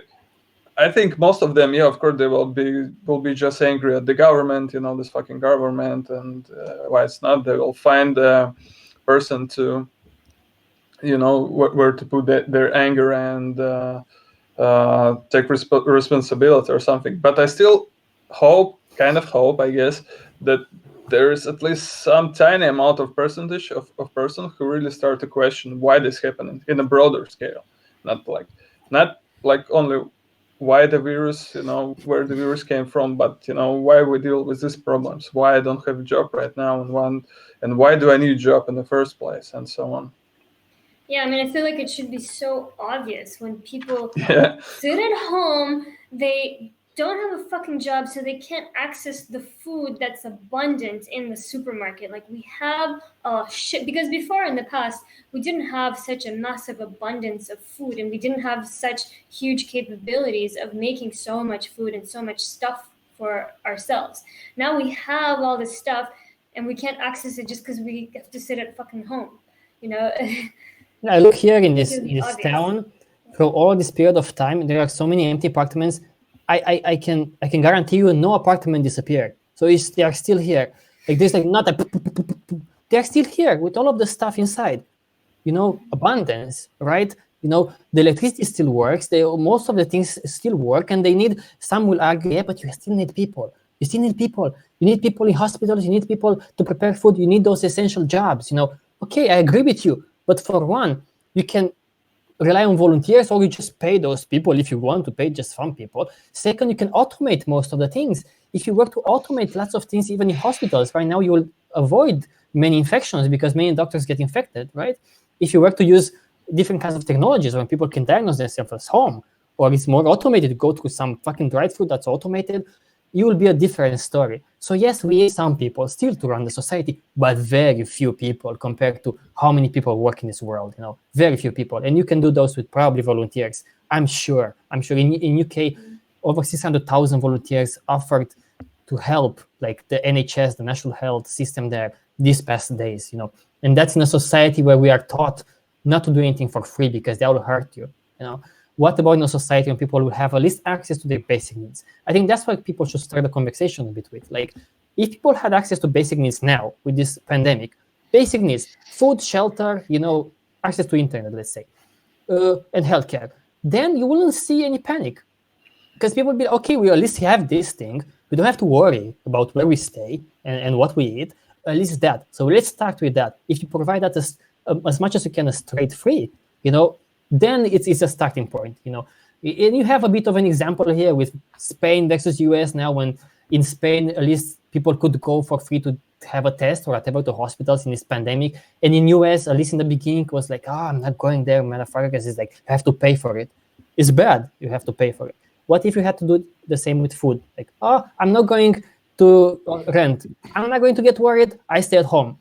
I don't have to go out because everything is paid for me anyways. I have those for free. So it will be a different situation. That's what I'm saying. We have so much stuff. Can we do something with that stuff in a better way than today's world? I think we can, because some people cannot imagine. Oh, we have so much stuff. How can we distribute it? Like communism, like how can you? Well, I think you can come up with a better solution than today's world. Anything will be almost better than today's society, at least. There are people who deal with these fucking things. I don't have to tell you how to do it. There are people who know how to distribute that, how to build houses, how to provide to people food and housing and so forth. Okay, you're right. Yeah, and if you can think of a way to provide free medical care for all of your citizens, which many countries do have, I'm sure you could think of a way to provide food for them. Yeah. You know? Even Cuba, I think it provides, like Yeah. Noel was saying, at least something, I'm not saying that's such a great system. No, I'm saying it's a start, because we don't have access to basic needs. So that's extremely problematic. Super problematic. And people, this is just the beginning. People will go into the streets, you'll see more and more in these poor areas, because now they are getting hit by the virus. And if you tell them, stay at home, are you fucking crazy? Because those people are like, you want me to stay at home? I have nothing to eat at home. I'm not going to die at home, So they won't stay at home. Mm-hmm. Yeah, exactly. And for huge amount of people, the problem is not the virus, but actually, they can, they don't have access to basic needs. Exactly. They couldn't pay for the rent or, get the food, and that's what stressed them out, not the virus. And that's what's interesting too, when governments care so much about their citizens getting the virus, but they don't give a shit about them dying of starvation. Or suicide. Or suicide, yeah. Because just don't die from virus. Yeah, just don't die from the virus, because you might pass it to me. But it's funny story with the same homeless. I don't remember where is it, in US or somewhere else, when they in California, for during this epidemic, they will they gave them 108,000. And as soon as it's finished, they like throw them Yeah, right. What the fuck? Like, how stupid is that? Like, it's like really like a comedy show. Yeah, I also read an article that, like, I don't remember, Washington DC or somewhere, where maybe all over America. I didn't know this actually, that in order to just go to a homeless shelter, you have to fill out a whole bunch of paperwork and show ID and like all this stuff. I mean, to get ID, you need to show them paperwork. You have to have all this bullshit documents and all this stuff. Where did you live before, right? They may ask Where did you live before? Proof of your address. In the street, homeless people to access the shelter. Like, what the fuck? And they're like, oh, but for this pandemic, we've taken away these requirements. I'm like, why the fuck did you have those requirements in the first place? What the fuck? Yeah, different shelters are different. You have places like missions, like church places. They just pretty much let anybody in. Then you have places that are, bill themselves as like Salvation Army, for example, and they, but they're really a business, and they're the ones that require all those, things. And then you actually have to, at least years ago, you had to pay to stay at Salvation Army. So, I mean, it was cheap, but, it was just like a dorm type thing. And so they're making money off people who are, desperate. But, yeah. Yeah, it's so weird that we are humane in these inhumane situations only. In these like explosions of disaster. Oh, we are so humane. Yeah, you need water. Come here. We have some water. We have all kinds of stuff. Empty apartments. Yeah, we can. But now, then, if it's not a big threat, it's not working. You cannot just give for. There is something similar with abortions, because many, especially church-based organizations, they really care about women's making abortions, and they in all their power try to,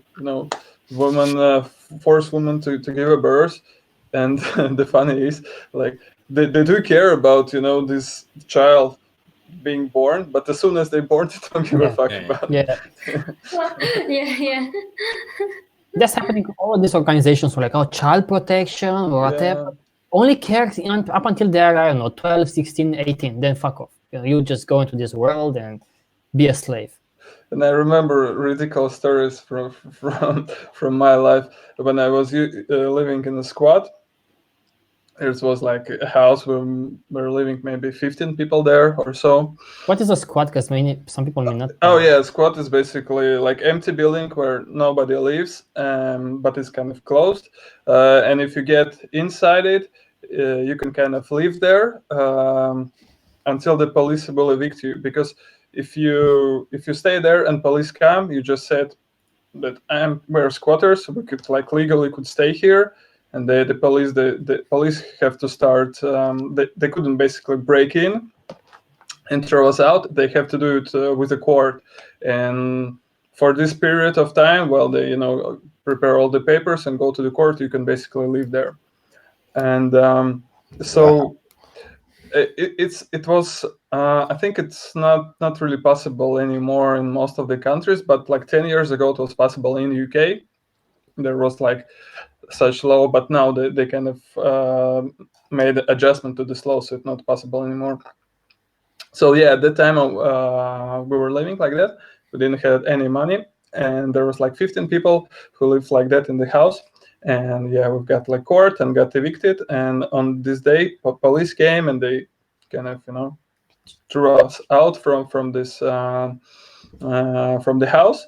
And we're just going away, and we're asking, okay, but what's gonna be with this empty house? And they said, oh, we're gonna rebuild it for homeless people. And it was like so ridiculous because we are homeless basically. They threw us out.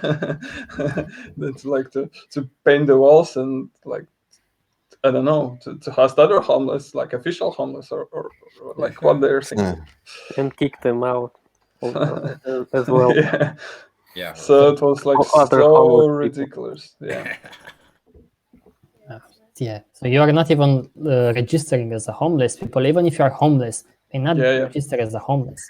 Yeah, because you have to get this status actually. Yeah, and you have to have this like ID that you're homeless. Yeah. And someone else said it in a nice way. He said that I think we are a bit wrong even when you call them homeless. They are homeless. They are healthcare insurance less. They are like all kinds of things less. Not only home. They lack many things. In their lives, even relationships or whatever, security, many things. It's not like you don't only have no home. You live in an environment where it's like dangerous. You have no healthcare. It's you're prone to diseases and so forth. It's awful. It's awful that in today's society we still have homeless people. And I still think about this documentary that I sometimes write about this scene from a documentary. They take people from a tribe and put them in like Manchester or New York. And this guy was like from a tribe was like, why are people sleeping on the streets? You have these big buildings. You don't have room anymore for them. And the guy was like, the presenter was like, no, we kind of have room, but they are not allowed. And the guy was like, why aren't they allowed? Why? You have so much stuff here, so much space. And he couldn't provide an answer. He was like, they're just not allowed. And he said, in my village, when someone doesn't have a house, we go and build one for them. We build a house, or invite them to our house. They cannot fathom these kind of things. But we became so cruel in our society because they pushes us to become. It's almost like when we play Monopoly, the board game. It's like, I'm so cruel with you, even you are my friend. I'm like, fuck you. I'm going to charge you. Because I know if I'm not like that, I'm going to lose in this game. It's hard to be a human being, good human being as well. Unfortunately, yes, Cody. No, that was it. I was just sighing in agreement. Is that right? That is fucking sadly right. Yeah, almost all of society is like that. I've thought that a lot. If humans make it past whatever, like killing ourselves or that kind of thing, and if we go to a transitional society, when people look back at how we lived for so long, it'll seem incomprehensible, and I think people in the future everybody will feel that way. Almost like now, if you look back at what history tells you anyway about like Nazis and, I remember in school, I used to think that like, how can a whole country do this? How can so many people do this? Of course I know a lot more now and why and how it happened and stuff like that and how it continued. But I think in general, society as a whole in the future, people will look back on society like that. Like what the fuck were they thinking? Like, how could everybody have just been okay with this and allowed it? And, because it's really an insane society we live in, If other people will say, because I'm talking about the same kind of things with other people, and sometimes they say to me, oh, but you are exaggerating with Nazis and so forth. That is not as bad. What would you say to those people? It's not as bad. Today's world is not as bad, Well, I mean, it is, of course. I mean, you can relate a lot of things, but to me, it's relatable because essentially you had the masses for the most part, everybody in the army and stuff going along with it and doing these insane acts of knowingly hoarding people into gas chambers and shit like that. And then you had society, the general population, going along with it and saying, yeah, we support Nazism. And so from an outsider's or from, like looking back on it in a historical, it's a lot of the same. I mean, that's what it was, it's hard to understand without being there. But then, you can relate things. This is why history, of course, repeats itself. Like you can take any country today, look at the United States today. You have so many people essentially doing the same thing, going along with what the president says, or I believe in my government, or, this or that. And really they're doing the same shit, just on different ways and different levels, of screwing you and taking advantage of people and all the atrocities they're doing across the world. You can relate that to Nazism too. So, there are even like in countries like Iran or some other countries, you have even today you have official public beheadings or other things like that, and people accept that. People go there and cheer for that. Yeah, behead a motherfucker, Right. So they go along with such things. Yeah, that's so crazy. Yeah, well, those beheadings, they perform them on public, and it happens today. And I was kind of shocked. I think it was like a while ago, but yeah, it's like happening right now. Yeah, and that's the parallel that you are making here. You can also argue that even today we are as cruel with people as Nazis were with others. There are parts of the world where they're very cruel. But your point, as far as I understand, and you're making, is that people can go along with any kind of crazy shit. Just because the government and the officials, they just go along and they just push the society. Just push it. Whatever it is Nazi here, or is like beheadings in the public, or most of them go along. Right. Yeah, right. Because it's accepted as normal. It's like normality. I mean, slavery also was a normal thing, back in the days. And during Nazi time, it was normal, to kill the Jews. It was like, or to buy some slaves, you go for auction. Yeah. You stop with your neighbor because he has 3 slaves and you only have 2 slaves. Like, fuck off, why you have... Well, see, even like that, though, people think, you say the word slavery, people picture chains and whips and shit like that. Well, back then it was physical slavery, and it required the slave owner to house and feed the slave. Now you have economic slavery, which requires people to house and feed themselves. So it's just how you look at things, Yeah, very, very good point. Yeah, and we had a TROM-Cast about that, actually, about slavery and how, I mean, if you're forced to work, especially in these, for like, $1 a day in some countries, and even in US, like for $8 a day, which is nothing for, what you can actually buy with that, it's absolute slavery. And I mean, to take it even further, I mean, I think the fact that we accept that millions of people die of hunger in this society, while something like 30% of our food gets thrown away. It's 40, actually. 30, 40, yeah. More than a billion are overweight, millions are obese. I mean, that's ridiculous too. I mean, that's just as fucking cruel. And that's so interesting. Maybe, like with today, we're so conditioned to this thing of working as a slavery. We don't really dig this parallel with the slavery. We just work. That's how we survive. But maybe, like 100 years in the future, people will be looking at this time and will think like, it was so, cruel for people, to go to work and, work for like $2 and everything. They maybe would wonder how those people, were living like that, how they accepted that. As we wonder today, how, like 100 years ago, slavery was accepted like worldwide. And how you can accept a handful of people to have the same amount of money as like half of the population. Yeah, exactly.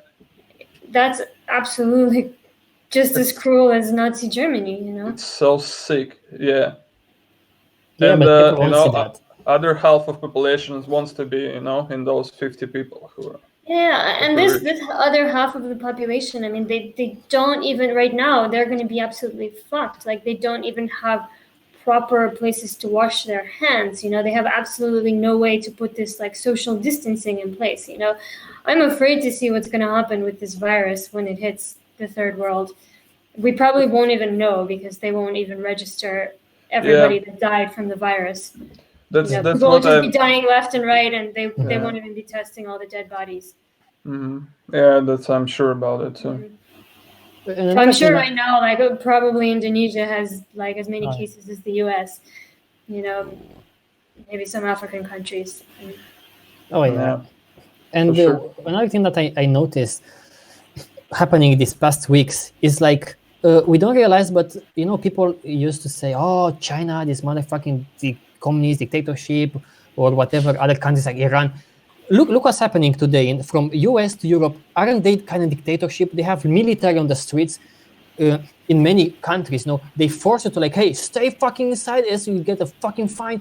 It's like it's still a kind of dictatorship, you know. It's like you don't see it, you know, you don't see it, but now you are under their control. You are not a free human being on this planet. I understand that I have to do something. Like, don't get me wrong, but I'm just saying you are still underneath a layer of really thick dictatorship.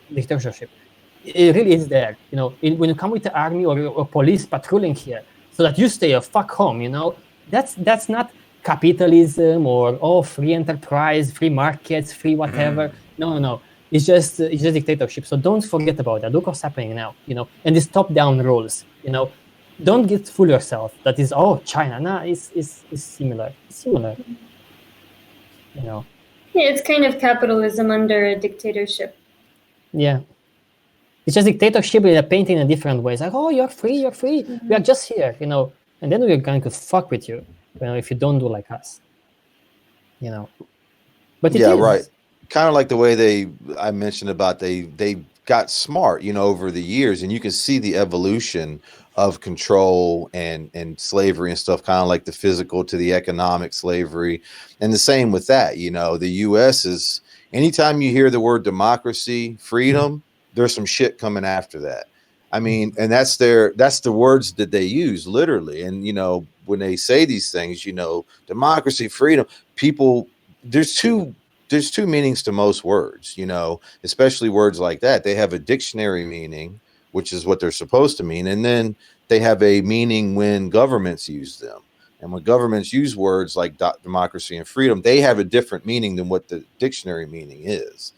And so, yeah, they paint that illusion, and they do it very well, you know, of illusion of choice and those types of things. But really, you don't have any of that shit.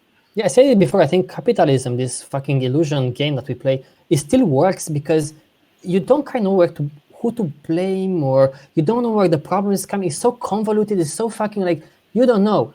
In the past, you'll be like, oh, this fucking king, you know, let's fucking kill the king. You did nothing really, but replaced with another king.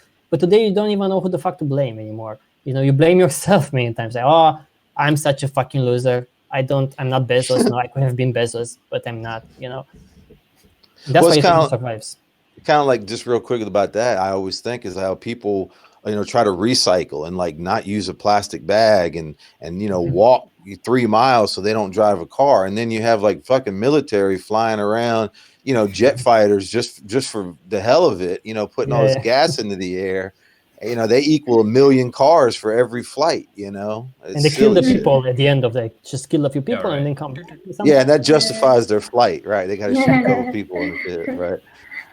Yeah, that's also interesting. The point about even whole recycling, they kind of put the blame on you, right? You as an end consumer who have to, you know, now deal with this garbage. But actually, they use excess amount of packaging. And why they use so much of packaging? Because that's the thing that sells. It's not the product; it's the packaging, you know, which sells. Right. So that's why they want to, you know, abolish that. I always kind of hated this kind of blaming the people. No? We should recycle more. I think in Spain, my parents told me that the government asked people in Spain Monday to turn off the lights for several hours to like not consume as much energy or something like that to be part of the community or whatever. I'm like, oh, fuck off. You produce so much fucking like waste and so forth. People are not the fault here. Where people like big corporations are the fault. Even those are not the fault. This is the game that we play and give rise to these kind of corporations. But to put the blame on people, corporations must love that. Must love that. Oh, you recycle, motherfucker. You recycle. We make these recycle bags. You recycle them. It's your fault. Don't pollute. Don't travel that much. Oh, shut up. But here's our cheap flights. Very cheap. Yeah, Yes, very nice. Here's some recyclable products. Buy more of them. Well, really, that goes back to the blame game, though. I mean, that's the classic divide and rule. It's always your fault. It's not our fault. It's their fault over there. These people that's trying to come over the border. It's these people. That's really what it is. It's just a blame game. Yeah, even now, if you see, I've just out of curiosity, I've seen a bit of this U.S. Live, whatever, the president and others now giving it about the coronavirus, and they're talking more about drugs or whatever the shit. There are people coming with drugs and have to like combat that. I'm like, what the fuck are you talking about? They try to like create enemies all the time. We have not us. It's not our fault. Terrorism or coronavirus or other things. Not our fault. It's never our fault. Yeah, and this war with drugs is so ridiculous as well, because if they always propose it as they care about society and not using drugs, but actually from alcohol there are way more problems, and from cigarettes way more people dying than from drugs altogether taken. Yeah, absolutely. Wait, so we're not winning the war on drugs right now, Dima? Is that what you're telling me? Damn it. I think you are winning it, buddy. I'm winning the war on drugs. There will be none left, let me tell you. That's, I think, yeah. How do you think, Aaron, for example, how do you think this with the coronavirus and pandemic will evolve from your perspective? Seeing what you see in the world, how do you think it will change anything in terms of how people think? As you're talking about the universal basic income and how people say that in Germany. I know that in Germany there are many so-called maybe youth groups or whatever groups. The people there seem to care about at least the young people, like, we want to change in governments and so forth. What do you think about all of this situation, and have you seen?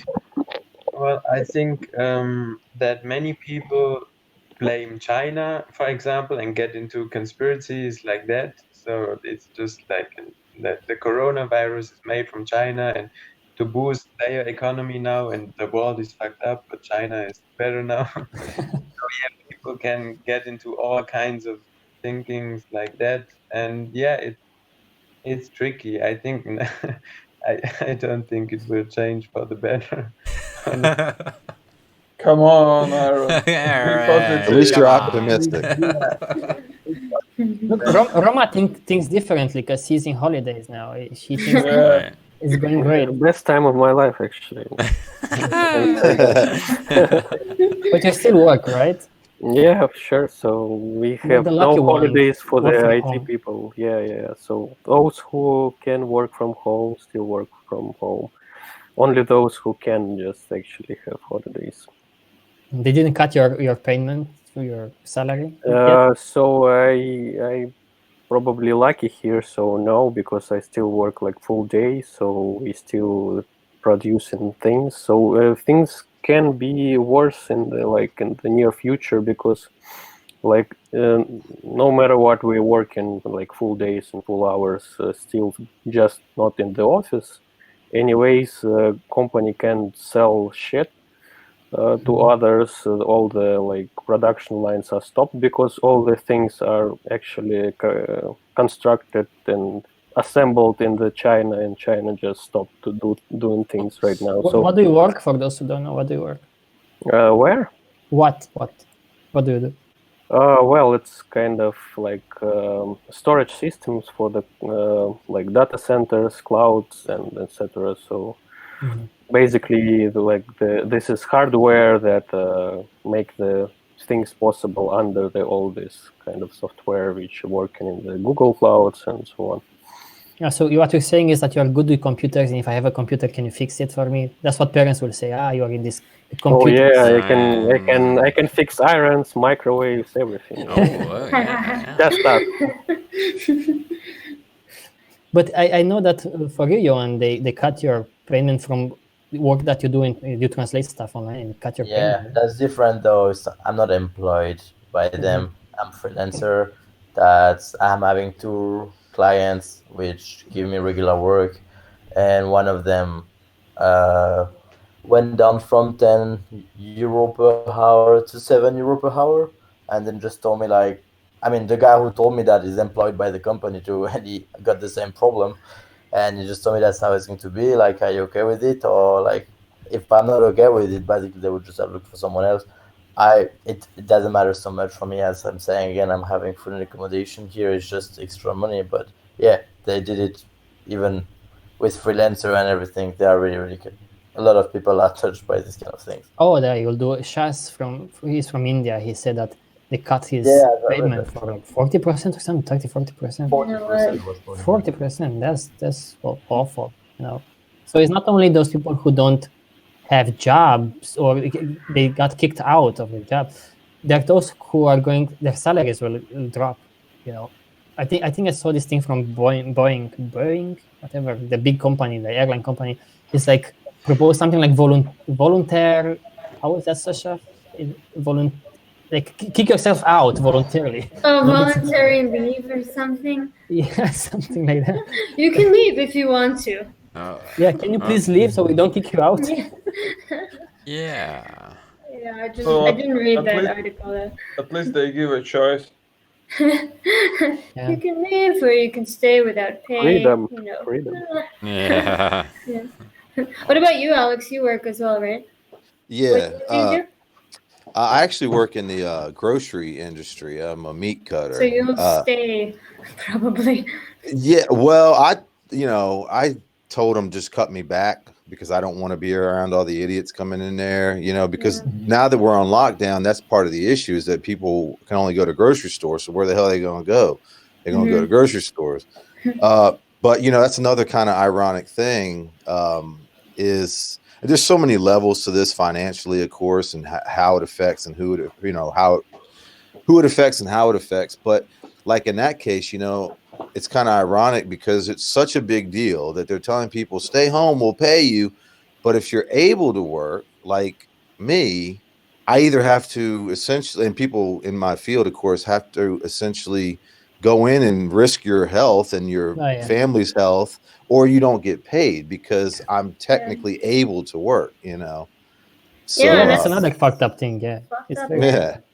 Yeah, I heard some I read an article too about people protesting against really poor working conditions for Amazon, and whatever the hell they were doing, because also people they're not protected. You have normal working conditions where you might have tons of people in one area and you're not given protective gear and you're putting yourself at risk, in the middle of a pandemic. And I think in Romania, they even some doctors started to fuck off. We are so badly paid that we will stay at home. We quit. That the government has to be like, oh, we give you 500 more euros a month to everybody who works in healthcare because no one will come because I'm not going to risk my life for 1,000 euros a month or whatever, 700 euros.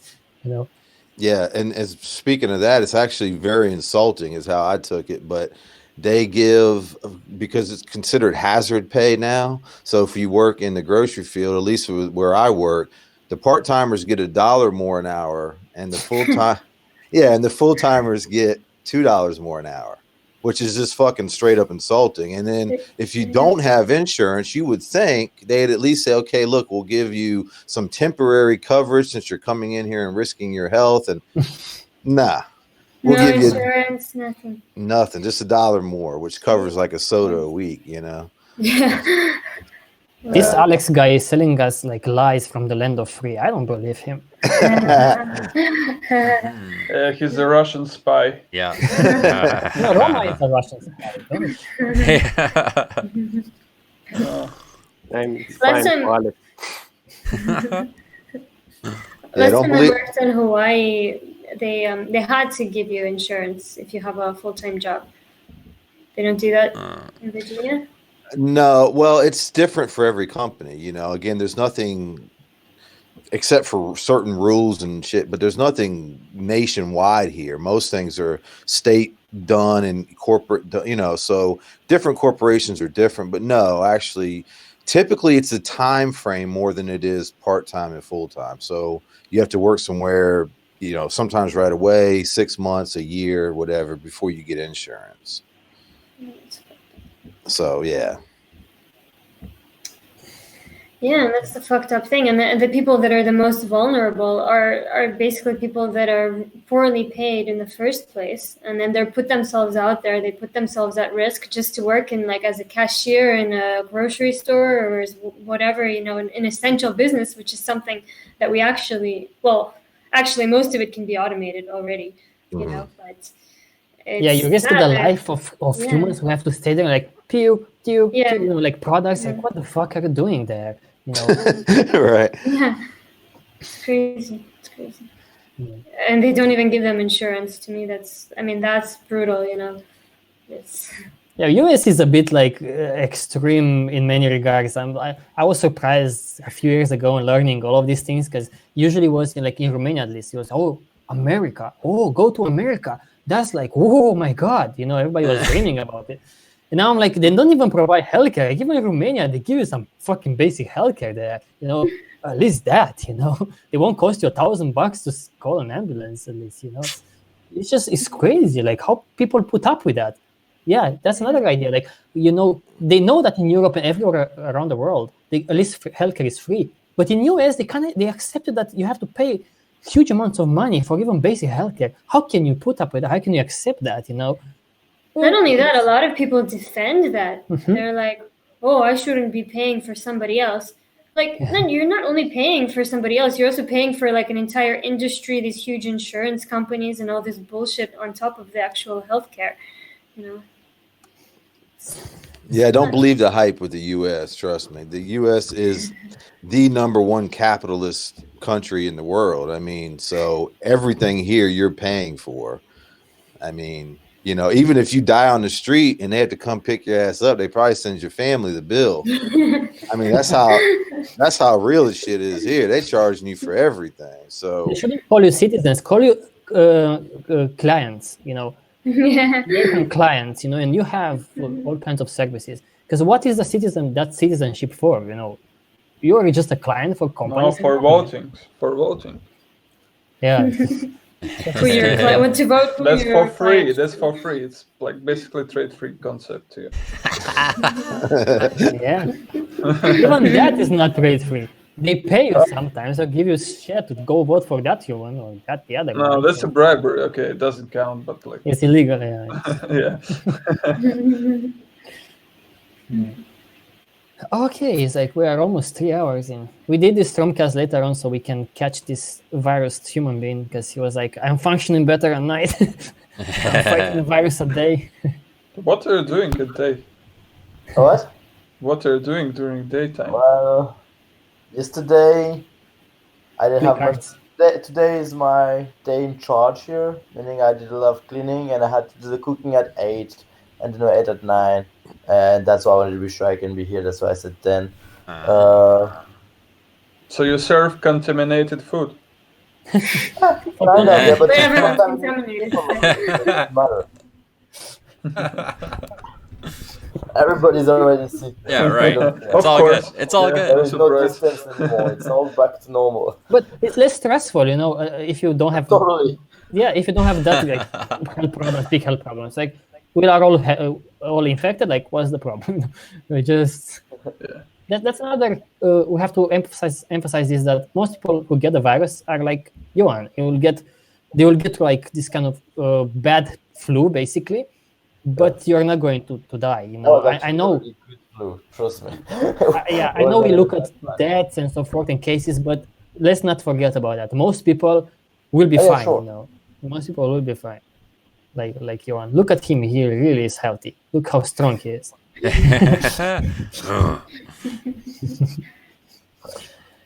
Okay, maybe we can. Yeah. No, I was just gonna say I'm kind of glad to know that my brother already got the virus and he's better now. Right. Because New York City is like, oh, Yeah. Right, it's already passed. yeah, most likely. Fine. Good. Yeah. We'll see. Maybe next week we'll do another TROM-Cast. We'll see. Just talk about stuff. Talk about stuff. We'll see. Okay. It's great to see Aaron back and Roma back and Johan. Maybe you can keep on participating if you don't have anything else to do there. Probably next week that won't be my day, so we can even do it at 9. Ooh. Okay. Very nice. We could do it. Okay, folks. So Next week, dead. Next week's is the dead cast. Let's hope not dead. They will not be able to tell us about their experience. Recovered. Next week, recovered. Ooh. Well, that would be We good. expect you to be recovered, Johan. No, Okay. we need to extend it. We need to extend Okay. it. Now in Dima, because he Spain, knows how it works with the media. So you know how it works with the media. So we have to listen to you. So we increase the reach. yeah, exactly. Because in Spain they now plan to prolong the quarantine till the end of April, so we have to. Yeah. Infected part 2, infected part 3. Yeah. Like I'm seeing a trilogy. Quarantine, part 16. Why not? Yeah, we have I to. wonder do how long we'll be sequels. in quarantine for, man. Yeah. Are you guys bored in quarantine? What are you doing? Are you bored? Are you I'm fine? okay. I just want to go out sometimes, but besides that, it's kind of okay. Yeah.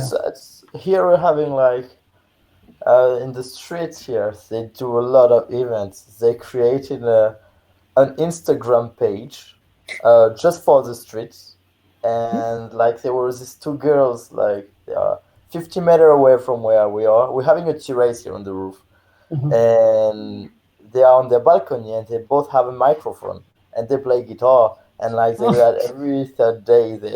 They start 1 or 2 hours singing, and then there was another place they put music and everybody's dancing. Last week they played bingo all together. The whole street, everybody outside screaming numbers in Spanish, and they were playing bingo all together.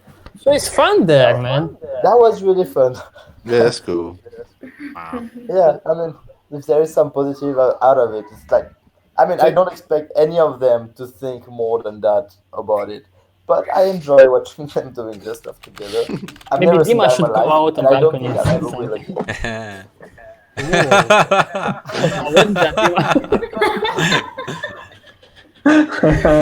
That was unexpected. Surprise some combination. You should go on your balcony and play something, man. Maybe some I people. was thinking too, but there's no one to play There's for. nobody Really, we don't have Maybe neighbors. such a small town that even both of us live in the same town, but he's so far away. Even if it's a small town, he's the farthest from us.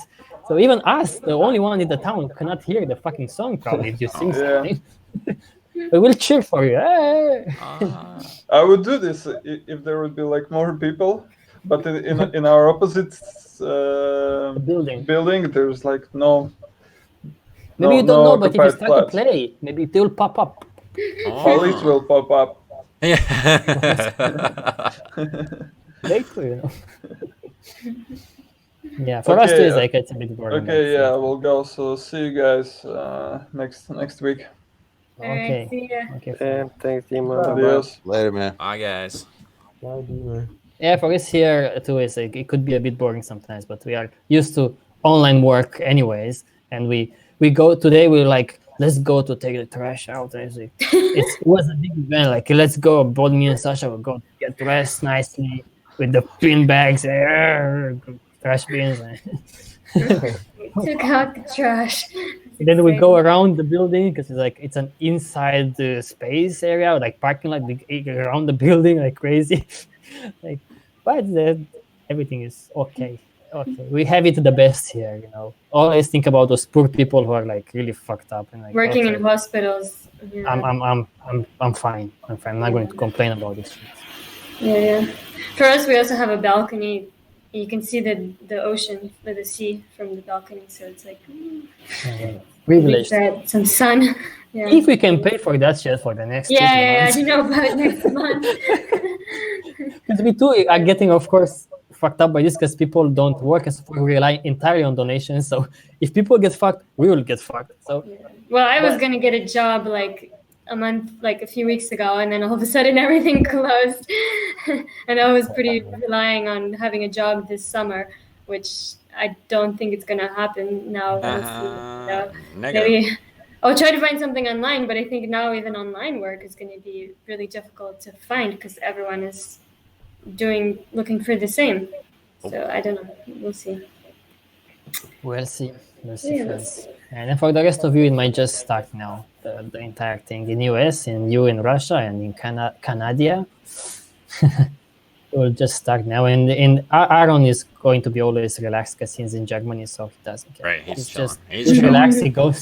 He goes for a walk in the woods. He has it really well there, probably. Yeah,